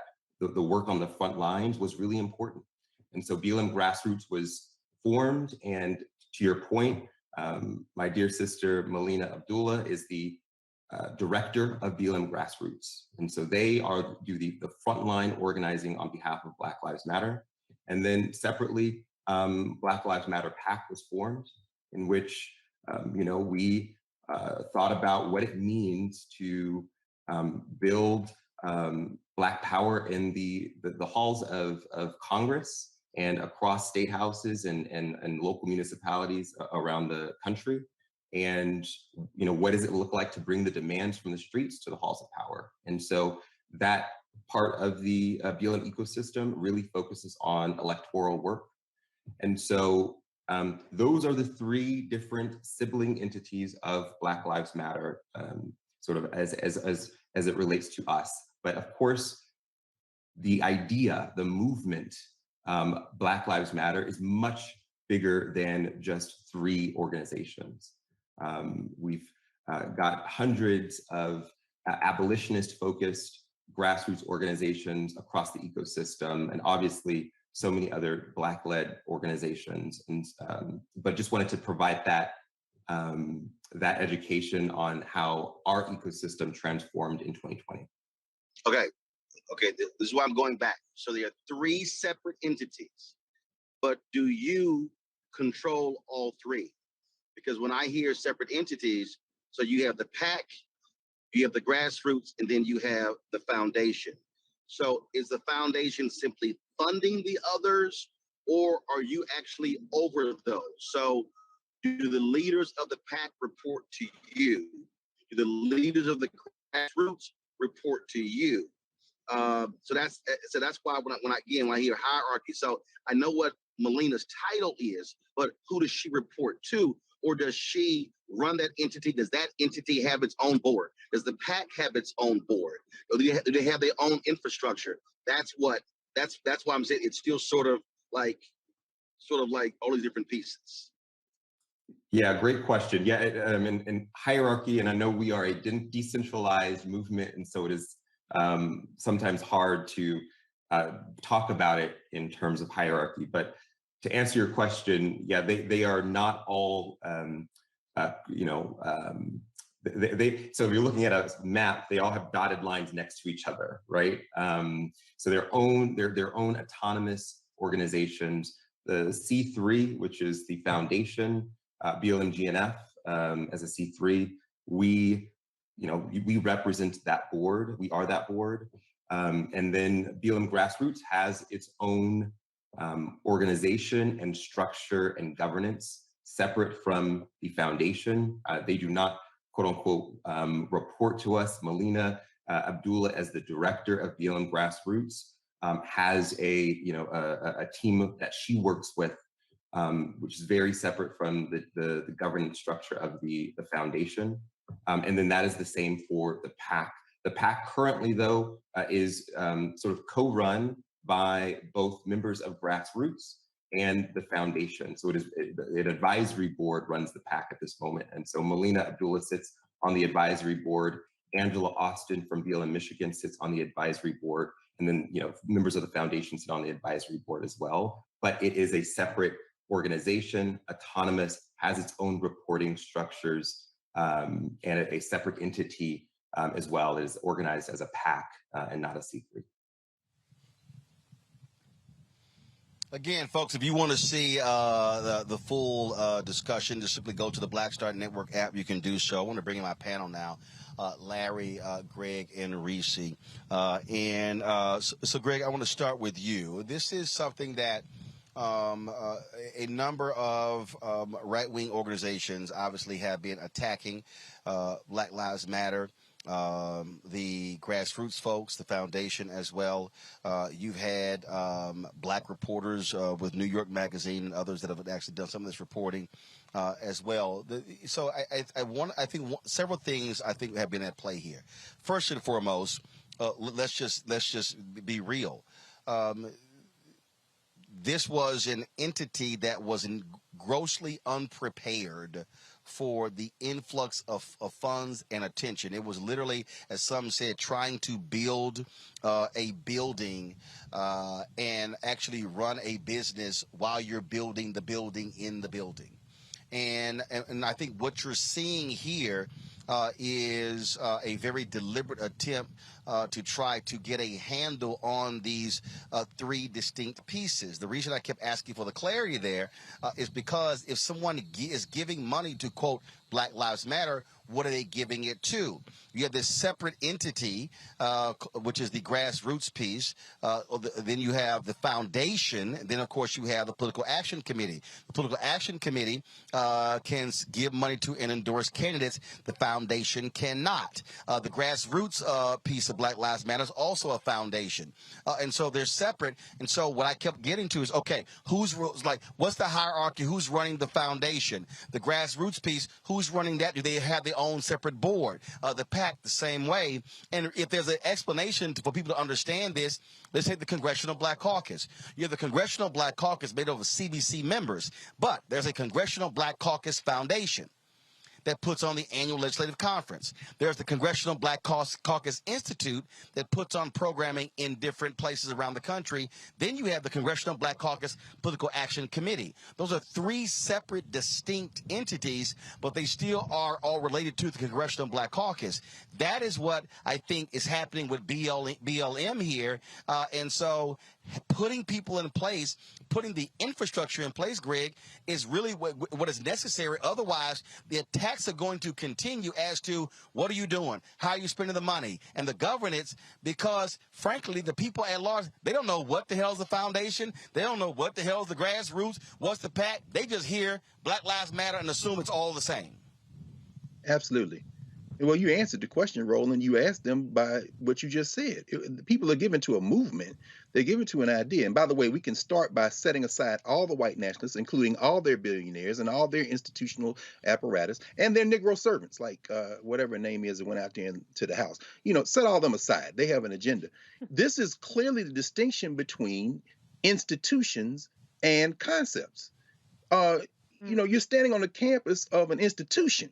So when the Breonna Taylor, Ahmaud Arbery, George Floyd blood money started flowing in a panic fashion, then you could give to a Prairie View, you could give to a Howard, you could give to. And so, you know, when the brother, with all due respect, and first of all, you can't run nothing with a triumvirate. The Romans found that out in the 4th century, 43 BC, I mean AD, right, with Julius Caesar. So first of all, they got a triumvirate. And I didn't even hear either of the sisters, including Sister Gay, who's supposed to be the chair of that triumvirate, talk. So anyway, but my point is that when the brother said we're disrupting philanthropy, with all due respect, brother, that's not possible. People give money for control. And so unless you have an institution like the Black Church or the Prince Hall Masons or the Fraternities and Sororities or the Order Eastern Star or even the HBCUs, funny how money changes situation. Understand that. All of the public dollars that go into education, whether it be charter or non-charter, essentially split many Black people in the Black community. And Roland, you've been first sitting there looking at that and participating in it around the issue of public charters. When money comes in, you have to have an institutional structure to absorb it. Otherwise, this is what happens. There was no Congressional Black Caucus until the early 1970s, but those are elected officials. They're in an existing institution. They can move forward from that. But when you come to the point where you have something that started as a hashtag, then emerged as a sentiment, then people who had money decide we want to participate with mixed motives. The history of HBCUs is the history of white people giving money to control the curriculum and control what's going on. Go ask Booker T. Washington about that. At that point, you are now in the money game. And so the answer to the question you raised, Roland, you answered it before the brother even said a word, because you're basically saying you're trying to build an institution around a concept. That's not how it works. And these people who are giving money, oh, they got an agenda. Trust. You can't disrupt philanthropy, brother. You probably need to go and study that a little bit. Philanthropy is all about control. And right now, it's the tail wagging the dog. Well, and again, what you're dealing with here, Reese, is a perfect example. There was an activist, a black activist in Boston, her and her husband. They were indicted for misuse of funds. The headline said BLM activists. And when we did the story, and one of the groups they actually received money from was the Black Lives Matter chapter there in Boston. Well, when we did the story, we simply called them a Boston activist. And in fact, when we had posted, one of our folks had posted the story, said BLM activist, I said, no, change that to properly reflect it. Because what mainstream media, they simply slap Black Lives Matter on everything. I remember during the protest when all these white conservatives went crazy. Oh, Black Lives Matter were yelling pigs in a blanket. Well, that was actually a chapter in Minnesota that wasn't even affiliated with the actual organization. Here's what people may not realize about Black Lives Matter, Reese, is that they tried to actually trademark the name Black Lives Matter. But because it was already in the public space so quickly, what happened was they couldn't do it. And so the reverse happened. Normally, when you're talking about creating an organization, normally you secure all of your trademarks. You get the name, you get the website. Well, this was as if 10 horses jumped out of the barn and they're trying to like hold the reins and they're being dragged along the way. And so all of a sudden the people are giving and these things are going. So you've had people who are over Black Lives Matter chapters that are not actually a part of Black Lives Matter. And so that's why I also asked on the activist side, what's their process? They've now created a process to certify the chapters. And so much I think of what's been going on here is, again, you didn't have the proper infrastructure with all three components. And so they were easy targets for criticism inside of the movement and outside. And I think now what they're trying to do is again, grab those reins and pull back. No, and now to be able to control as best they can, because it was really just going all over the place because it frankly, the movement was outpacing the infrastructure because there was none. Yeah, but I think it cuts both ways. I think the ambiguity and the notion and the idea that people were contributing to has greatly benefited Black Lives Matter, the global foundation, to the tune of over $100 million. And I think it's a little bit of a cop-out. I mean, yes, they've had to scale up massively because a massive influx, but they've been a multi-million-dollar philanthropic organization or movement for many, many years now. So I'm not going to let them off quite that easy. But I mean, my background. No, actually, it hasn't been. Actually, it hasn't been many, many years. No, seriously, the reality is this: it hasn't been. Since you don't think so? Because I mean, no. First of all, here's the deal. Okay, you let me know then. No. The timeline is a timeline, and that is when you follow the 990s. And again, what I have been trying to do over the last 5 or 6 years is even asking questions is like, okay, who are you and who's over what? Who's doing what? It wasn't until today when we were asking the questions that, oh, Black Lives Matter grassroots, they actually raised their own money. Black Lives Matter Global Network Foundation raises their own money. So one of the things that I've asked them is, okay, so if somebody says, I want to support Black Lives Matter, who they're supporting. In fact, there was a Black Lives Matter organization in California that was actually against Black Lives Matter. Okay. That's right, bro. And that's right. A corporation or several gave them like $8 million. And when they got exposed, they had to, get the money back because there was an actual group called Black Lives Matter, but they were not actually down to, as Greg said, with the concept. And so that thing has been happening. So because they were unable to trademark the name, literally hundreds of organizations across the country can call themselves Black Lives Matter. So part of this deal is folks didn't know who the hell they were giving to. And so this is also the battle that's been going on as to if you're supporting the Black Lives Matter movement, who do you actually give to? So even now, the Global Network Foundation, I was on the phone talking to someone. So if I actually want to support the protests and the activism, I need to go to that Black Lives Matter entity. If I want to support Black Lives Matter supporting candidates, I need to go to their PAC.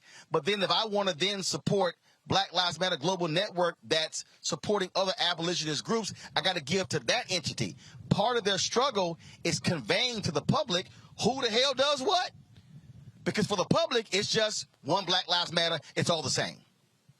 Well, my point wasn't that they've gotten 100% of the donations that people believe are going to Black Lives Matter. My point is, for many years, they've been getting some level of donations. What proportion of that, of all the Black Lives Matter donations are, I don't know that. But I would imagine it's been at least 1 million. And so I think as soon as you start getting any kind of donations, there needs to immediately be a lot more accountability in place. And I've read reports and I've seen grassroots complaints about the lack of infrastructure, the lack of many of the things that they are resolving right now. But the point that I want to really hone in on is I think that it's good to be transparent about where the money went, but what they need to be more transparent about is how the decision making happens to who gets the money. For instance, with Patrisse Cullors, her partner, the father of her child, he provided services.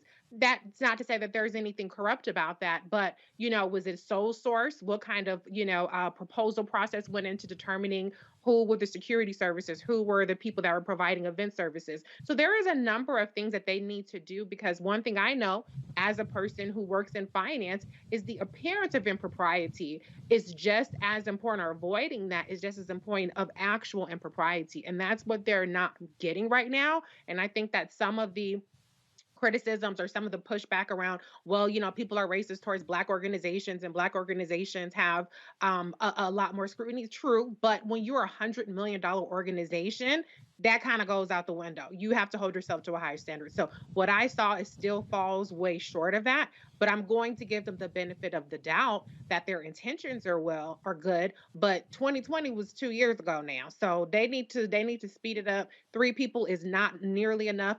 I need to see some org charts. You need to have a lot more stuff going on. Even on their Twitter, there's no, have a link to a Black Lives Matter PAC Twitter account, have a link to the grassroots Twitter account. They're really, they're contributing to the. But Reese, what you're laying out though is literally the question that we were asking today. And it's because I know that's what I'm saying. Perfect example. And they don't have the answer. No, hold on. They actually do have the answers. What they're actually doing. Remember, Patrisse resigned last year, so now. Like one of the sisters, she's actually a new board member. So what they said on the call is that they currently have 3 board members. The goal is to have 9 board members. They're also trying to hire an executive director. One of the things that they did was they actually hired consultants who are running the organization. But when you have consultants, you're not having full-time staff. And so again, what we're seeing here, which is why, and trust me, I've even said to them, all right, if I'm calling, who the hell am I even trying to call? We're trying to get somebody on. I think what has been happening actually over the past 4 or 5 months is the folks who are there now trying to get a handle on all of this. Larry, the $6 million home, the reality is this here. Okay, they've explained why they bought the home. That is actually a yoke around the neck of the organization, because they've talked about utilizing that for Black creators, developing content, things along those lines. Again, that's going to be their decision whether they keep it. It's an asset. Let's also be clear, a lot of Black organizations don't own anything. They don't actually even own their headquarters. But the reality is, when, from a public relations standpoint, when someone hears $6 million used on a mansion, unless you fully and properly explain that, you're going to get questions. But here's the other thing, Larry, that we also got to throw out there. Black Lives Matter voluntarily reveal how much they raise. I've been told that the NAACP has received upwards of $150 million after George Floyd's death. They've actually never publicly revealed that. The Urban League has gotten money. A whole bunch of black organizations have gotten millions of dollars in the wake of the death of George Floyd, and they didn't do what Black Lives Matter did and say publicly what they're doing with the money, how much they got. Yeah, so Roland, I wear a couple in terms of some of my responsibility. I currently serve as chair of a foundation now. So listen to that conversation. You asked some really important questions. There are a lot of red flags. So the $6 million house, listen, maybe they do what the Congressional Black Caucus Foundation does in terms of having a building, right, where, like you said, they have staff, regardless of how much money it costs, they have staff. But the point you made about them not having hired an ED, also, you asked about essentially a flow chart. So who's the chair, vice chair, treasurer, recording secretary? And, prior to these three individuals being involved, and I know we talked about, was involved previously, it just seems unclear. We're talking about a lot of money, and then who was really controlling the purse strings from day to day, right? And so Reese talked about her background in finance. So it's like I said, as someone who certainly served on the board, when I hear them talk about, we talk about the amount of money that they brought in, and then you have these different entities, and then it's not clear about who does what, and then there's obviously a lot of crossover.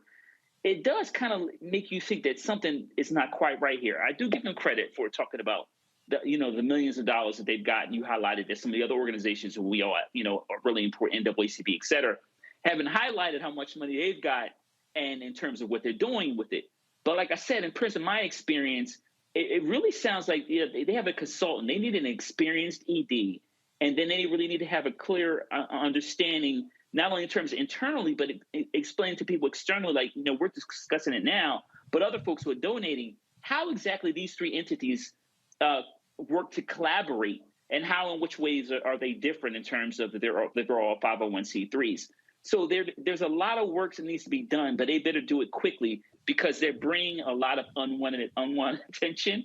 Obviously, you talked about these right-wing organizations always attacking Black organizations, but in terms of Black folks trusting them to give them money, as you know, the importance of the Black Lives Matter movement, they need to be really clear. Like I said, who's leading, who's their ED, who's having the day-to-day operations, what their board member is, and also what do their bylaws look like?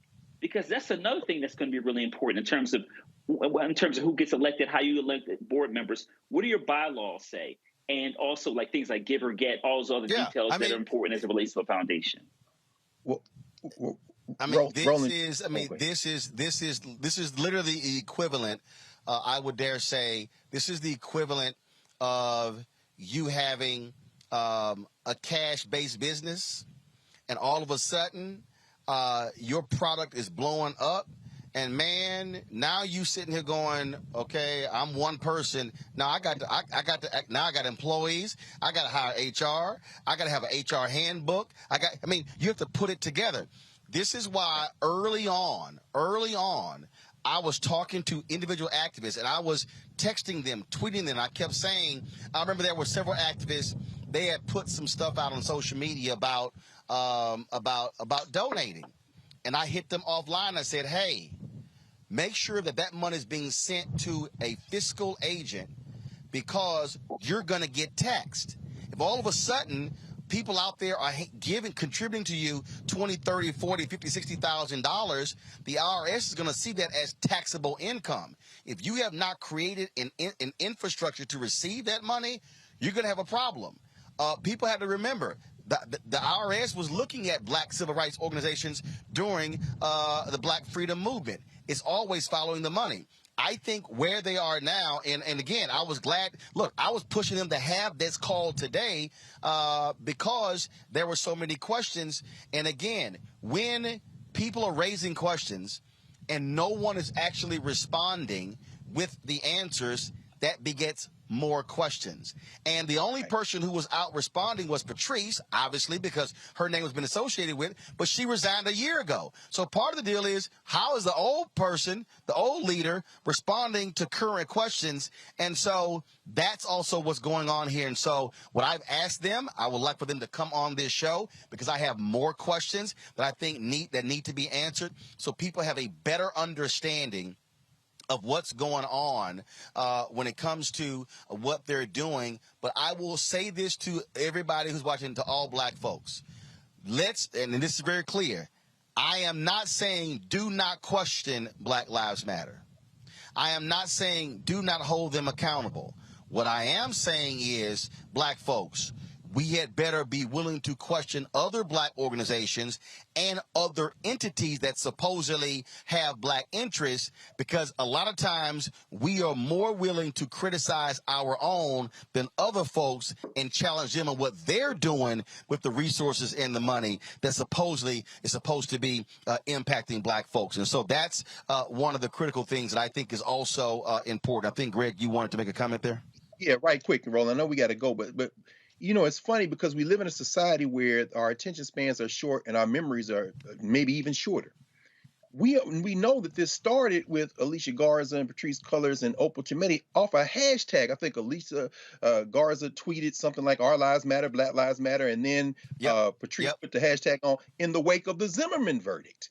And then a year later, not even a year later, Mike Brown and all these young people are driven to Ferguson. And the money is coming in, but not really. And these aren't people who have an organization. Remember our friend with the blue vest who was everywhere and now is nowhere. Well, this is during the Obama administration. And then what you see is by 2015, they actually do try to meet. They met in Cleveland.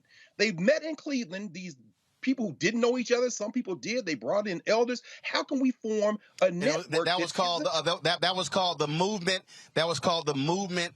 So, and again, that was called the Movement for Black Lives, which still exists, but it's an umbrella group of 150 different organizations. So the Movement for Black Lives is actually different than the Black Lives Matter Global Network Foundation. Absolutely, Roland. Exactly. I mean, people like our sister down in Jackson, Chokwe's sister, Rukia Lumumba, all of them, they were there. And so you're exactly right. And so, of course, then what happens, of course, is the 2016 presidential election. Remember when the sister came and disrupted Bernie Sanders, and you had these folks many of them know each other, many of them don't. It was a movement. And then, of course, Donald Trump and the white nationalists are able to use the phrase as something to organize against. And who could have saw this coming? All of us, because we've lived in this terror since they brought us over here, which is what a triumvirate of Black death happens in 2020. You see Ahmaud Arbery, then Breonna Taylor, then George Floyd, the anniversary we're coming up on in a couple of days.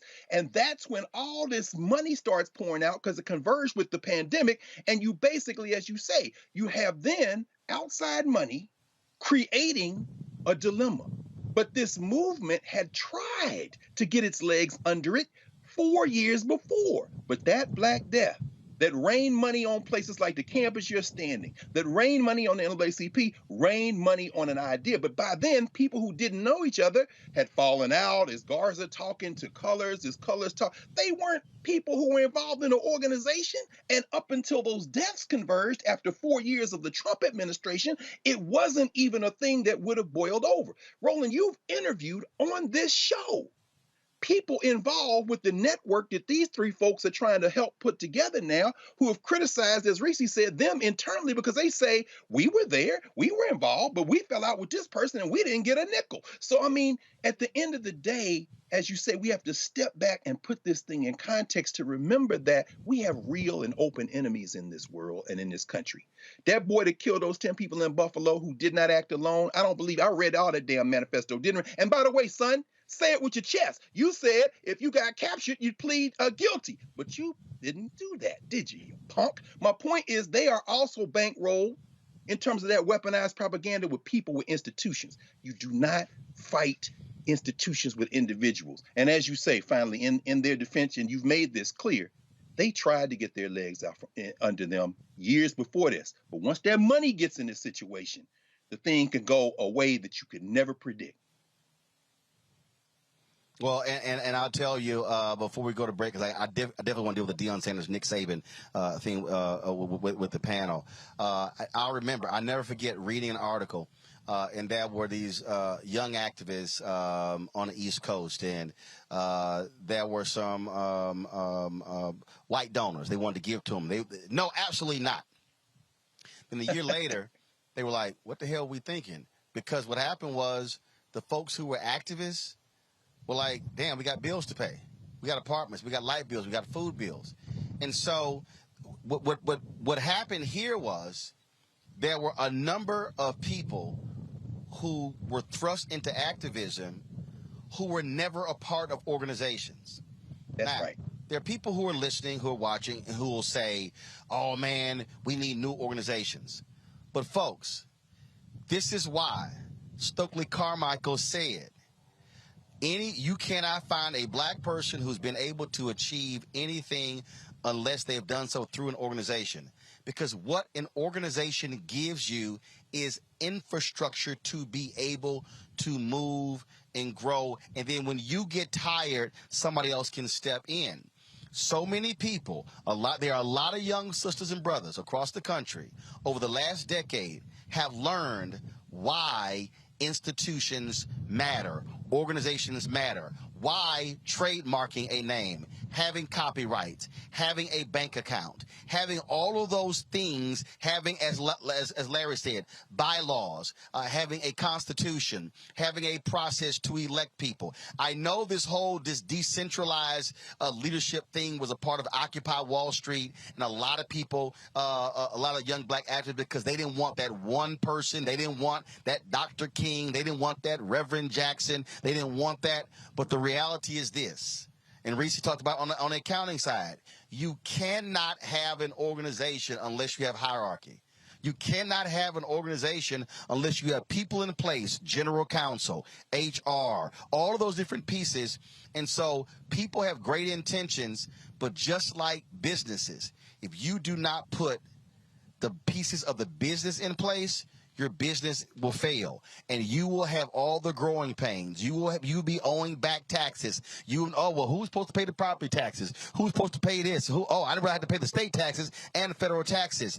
That's infrastructure. And so I think what Black Lives Matter Global Network Foundation, what they are now dealing with is they're now dealing with having to put the infrastructure together to be able to properly handle and disseminate nearly $100 million. But if you ain't got an organization to do it, you're not going to be able to be successful. And so I look forward to them coming on the show. I'm going to keep you all abreast what's happening with them. Short break. We're going to come back. Nick Saban actually showed. Go ahead. I just want to say, going to Dr. Carr's point, I think that what Black Lives Matter, the organization needs to do is take some of the personal and some of the emotion out of it. When I read Patrice Cullors saying she trusts this person or that person, and that's how they got these, $100,000 or $970,000 contracts. In order for an organization to be successful, there has to be a more democracy to it. It has to be more credentials based. It has to be more fairness in terms of a broader pool that they're going from. So if they get away from the cronyism, if they get away from who they— it's called process. Yes, process. Boom. That's what it boils down to. Get away from who you like and the cool club, and put the process and fairness and transparency in. But I did ask the question, and what I was told is that the individual with a security contract has a security company, has done security. But part of the deal is you got to tell people that. The impression that has been given thus far is that this money was just given to some baby daddy. That's literally how it's been, as opposed to say, this is who this person is, this is their security company, this is how long they've done security, this is the other people, other clients they've had. They actually have a real security company. That hasn't been done. But part of that deal is they haven't had a communication apparatus to be able to tell their own story. And so all of the things that we're saying, They literally are having to build those things, which is a part of the reason why there have been so many questions. And so we got more questions and, of course, hope to get more answers. Real quick break. We'll be back, and we'll talk about Nick Saban. He didn't open a can. I don't know if he really wanted to do that. Yeah, we'll talk about the money when we come back on Roland Martin Unfiltered on the Black Star Network.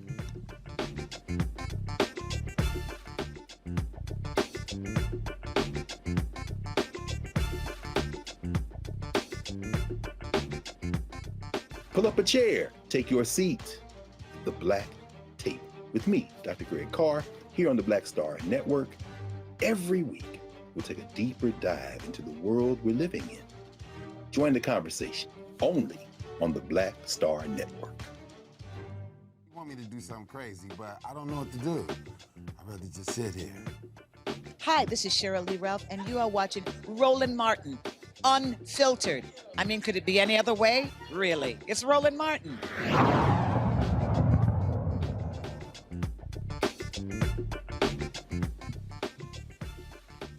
All right, folks, Roland Martin here on the campus of Prairie A M University. Last couple of years, actually not last couple of years, you have seen a number of top players give consideration to HBCUs.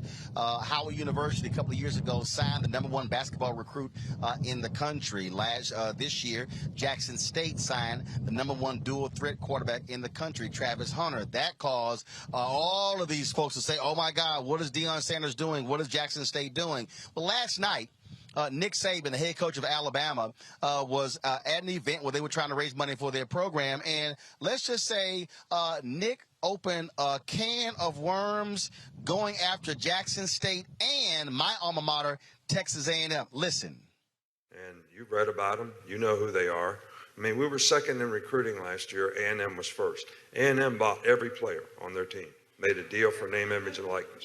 All right, we didn't buy one player. All right, but I don't know if we're going to be able to sustain that in the future because more and more people are doing it. There are rules, just like Nate said.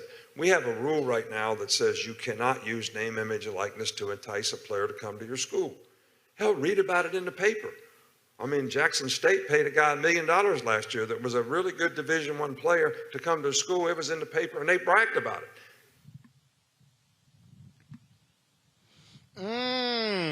Really? Well, Jimbo Fisher, who worked with on the staff with Nick Saban when they were at LSU, let's just say he was a little pissed off, held a 10-minute news conference, and he was breathing fire the entire time. We do things, the ethics in which we do things, and these families, it's despicable that a reputable head coach could come out and say this when he doesn't get his way or things don't go his way. The narcissist in him doesn't allow those things to happen. And it's ridiculous, but when he's not on top. And the parity in college football he's been talking about, go talk to coaches who coach for him. You'll find out all the parity. Go dig into wherever he's been. You can find out anything. And it's a shame that you got to sit here and defend 17-year-old kids and families. And Texas A&M, because we do things right, we're always going to do things right. But we're always going to be here. We're doing a heck of a job. These coaches have done a great job. Our players have done a great job. The whole organization of recruiting people. It's despicable that we got to sit here at this level of ball and say these things to defend the people of this organization, the kids, 17-year-old kids and their families. It's amazing. All right, well, Travis Hunter actually sent this tweet out. I got a meal, but my mom still stay in a 3-bedroom house with 5 kids with a laughing emoji.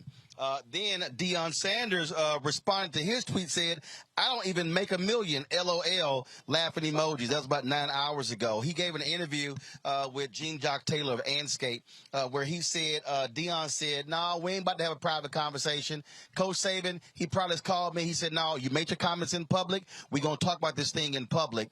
And also, Jimbo Fisher said Nick Saban called him. Saban said, no, I ain't taking this phone call. Then Fisher went even more so. He said, hey, y'all should look into Nick Saban's past. Now, here's what's interesting with this whole deal. And, Greg, we talked about this on the show. When top black players in basketball and football start saying the hell with the major white schools and start coming to HBCUs, then these white coaches are going to lose their mind, because if what Travis Hunter has done starts a trend, again, he was a #1 dual threat quarterback in the country, had committed to Florida State, he start coming to a Jackson State. You got Hugh Jackson hires the head coach at Grambling. You got Reggie Theus, who's the athletic director, basketball coach now at Bethune-Cookman. You've got Eddie George, the head coach at Tennessee State. Prairie View has hired their new coach. What is Bubba's last name? Bubba McDowell used to play with the Tennessee Titans. He's now the head coach here. So now what's happening is you got Gary Payton, who's coaching in Oakland. Now all of a sudden, with name, image, and likeness, now all of a sudden you can create these collectives.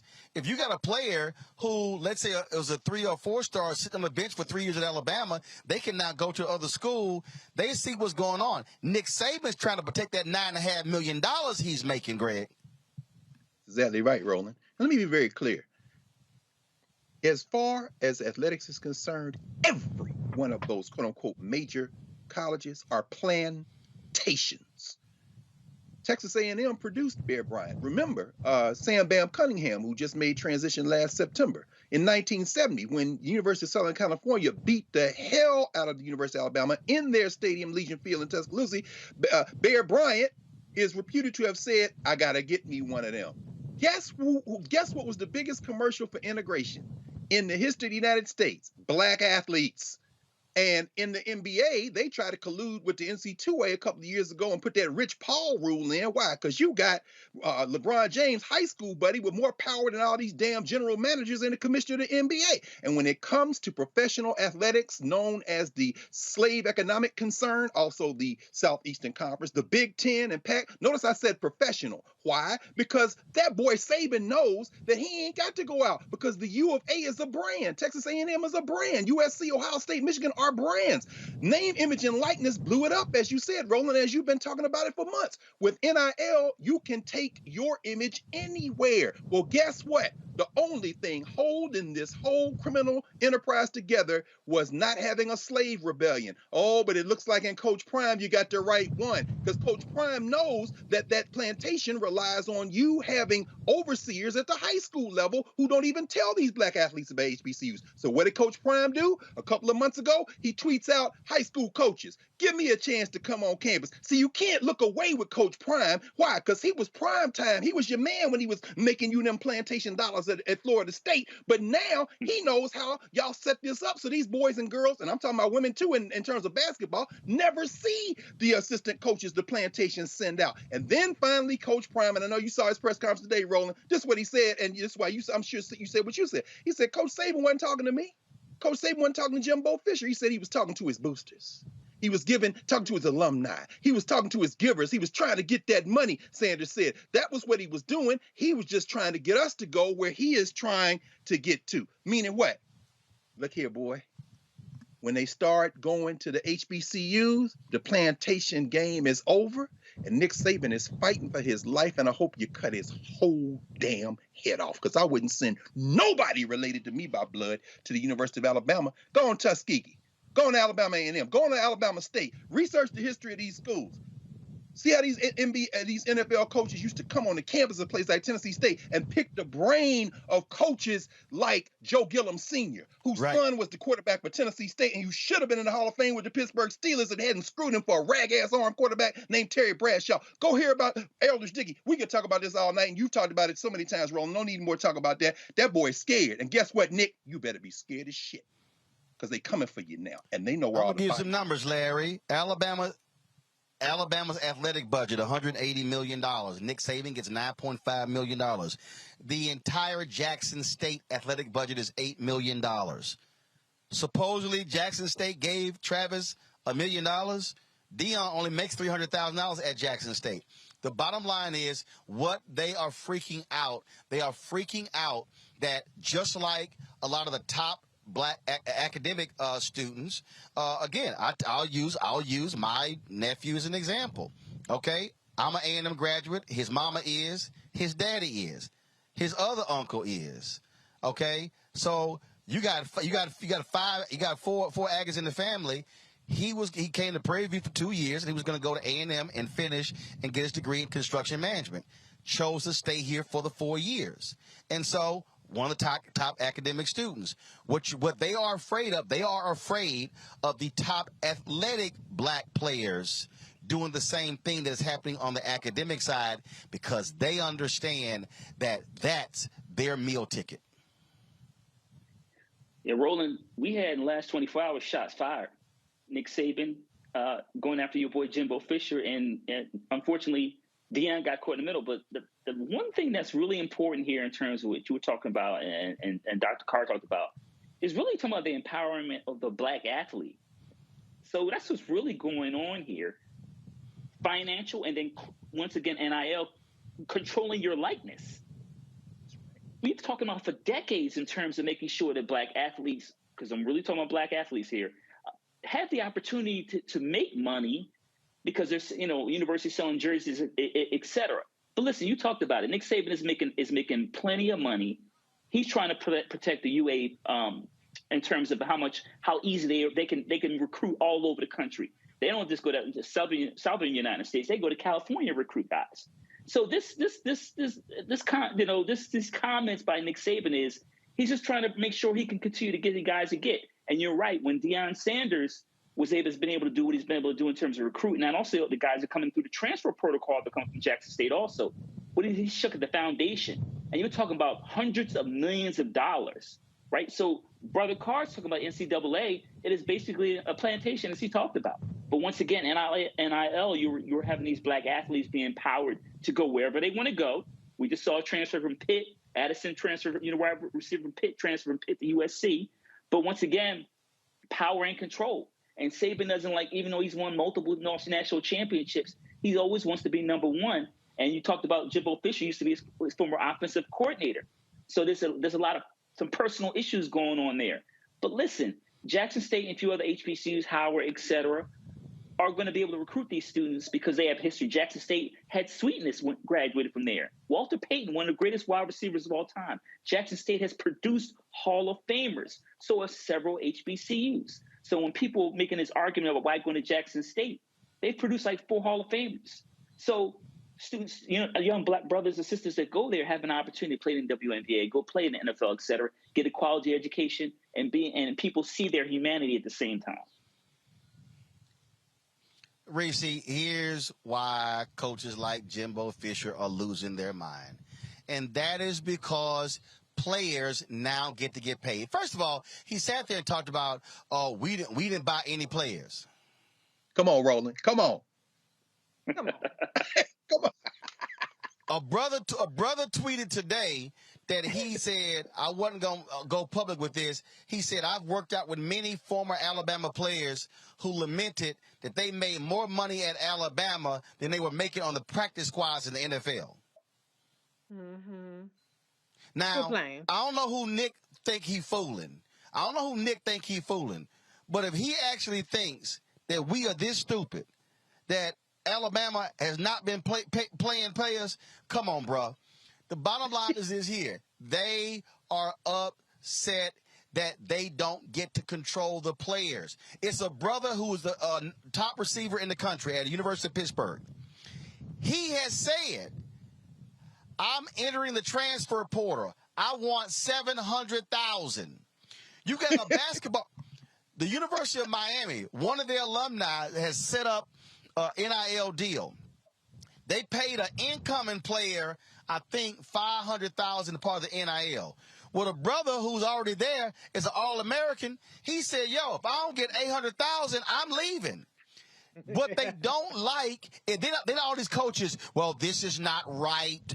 The players are making decisions on where to go because of the money. Your punk ass deciding where to coach because of the money. Let's not sit. What they don't like, they don't. And then, last point, Reese, all these white coaches, a lot of them conservative. I thought y'all believe in the free market.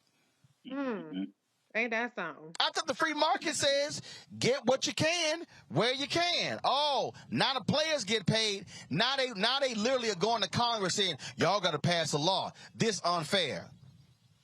Go ahead. Well, first of all, get money. Get every last one of y'all, get every cent that you can get. I'm all here for it. But what this is revealing is white folks who have every privilege, every advantage to the tune of hundreds of millions of dollars or over $100 million advantage, losing their shit when that advantage is still not enough. See, the thing is, the Nick Sabans of the world don't want black folks to have shit unless they're the ones pulling the strings. They want these players to be their mules, tilling the fields, making him $8-9 million or whatever. But God forbid that they get something out of the equation other than, nice meals at the dining hall, maybe get to ride around a nice car, free housing, whatever the situation may be. So he's salty. And he's just going to have to stay mad.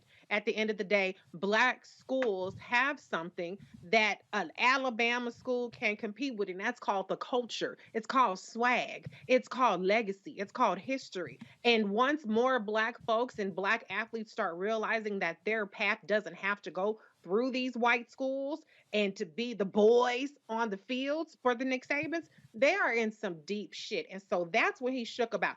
They're going to catch up. They're going to change the rules. They're going to have their money they can throw at the players. But this is his opening salvo to say that. But it's not just about the money. And it's not even just about the specific player. It's about the control that they're losing. And it's about the danger that black athletes, knowing their worth, are valuing things beyond the white gaze of these, always championship schools. That's what's really dangerous. And that's what they want to nip in the bud. And Deion Sanders being such a disruptor is also what they have a problem with, because Nick Saban is a celebrated coach. All these coaches, white coaches, are celebrated coaches, but God forbid you have a provocative black man who is really changing the game just with the way that he can relate to these black players. So good on them. Stay mad, Nick, and just quit tripping, because we know your ass is going to be crooked and fucked up and all that other kind of stuff and get the players eventually. So you lost this one. You lost this round. Get over it. That's right. You lost, and guess what? I want every brother who's in sport get paid. If the law allows for you to get paid, ask for, because guess what? Nick getting paid, the school getting paid, they got TV contracts, they got endorsement deals, they having you signing helmets and jerseys, and you ain't making no money. Damn it, get paid. I told y'all America is a capitalistic society, and the reality is the talent is out been making the money, and it ain't no different what I've been saying to all these HBCUs. Y'all need to be looking at every single one of y'all contracts and saying, hold up, are we properly monetizing and getting our value? I said it. I don't understand how the State Fair Classic is not on television. Prairie View and Grambling should be looking at their contract and saying, okay, are we making enough money? Grambling should be able to get enough money for the State Fair Classic to bring their band to Dallas. They have it. Okay, somebody should be looking at that contract. All I'm simply saying is, folks, this comes down to the money, taking advantage of the opportunities. And so, hey, if a HBCU can create a collective, Grambling has created a collective that allows for them to go create NIL deals for their players. That's exactly what should happen. So if you got some brother who's a backup to the backup at one of these Power 5 schools, yo, go find $50, $75, $100,000 and say, come on down. Because guess what? The NFL will still find you. Jerry Rice is in the Hall of Fame, and he was down there at little bitty Mississippi Valley State. That's right. Trust me, when you got talent, they'll find you, but get paid. So Nick Saban, you can cry all damn day you want to. We don't give a damn when you crying. So Deion don't care. Jimbo, Texas A&M don't care. And trust me, I don't know whether the October 8th game is going to be in College Station or it's going to be in Tuscaloosa, but I will be on the sideline because I want to see who going to get cussed out when A&M plays Alabama on October 8th. Y'all, that's it for us. Larry, Reese, Greg, I appreciate it. Thank you so very much. Y'all, we got to go. It's been a great day. Let me thank the folks at Prairie A M University for allowing us to stroll through. Y'all think I'm lying. We literally hit them up on Monday and say, hey, we coming through. Can we do the show on the campus? They accommodated us, so we certainly appreciate that. So please, y'all, and remember, I keep telling alumni, give back to your school. Don't be sitting here wearing your letters and talking about your school if you ain't sitting no damn check. Don't be sitting here spending money coming back from homecoming and you buying hotel rooms, tickets, rental cars, food, and alcohol, but you ain't left no check to the university for the next generation. That's all I'm saying. Folks, that's it. Tomorrow, we're going to be live streaming at noon the ceremony at Jack Hayes High School. We're giving away 2 more of my scholarships. We did it last year for the first time. I'll be on the campus of JY tomorrow, and we'll be broadcasting the show from Jack Hayes as well. So we'll be in Houston tomorrow. Thank you so very much, folks. I will see you tomorrow. Roland Martin Unfiltered right here on the Black Star Network. Holla!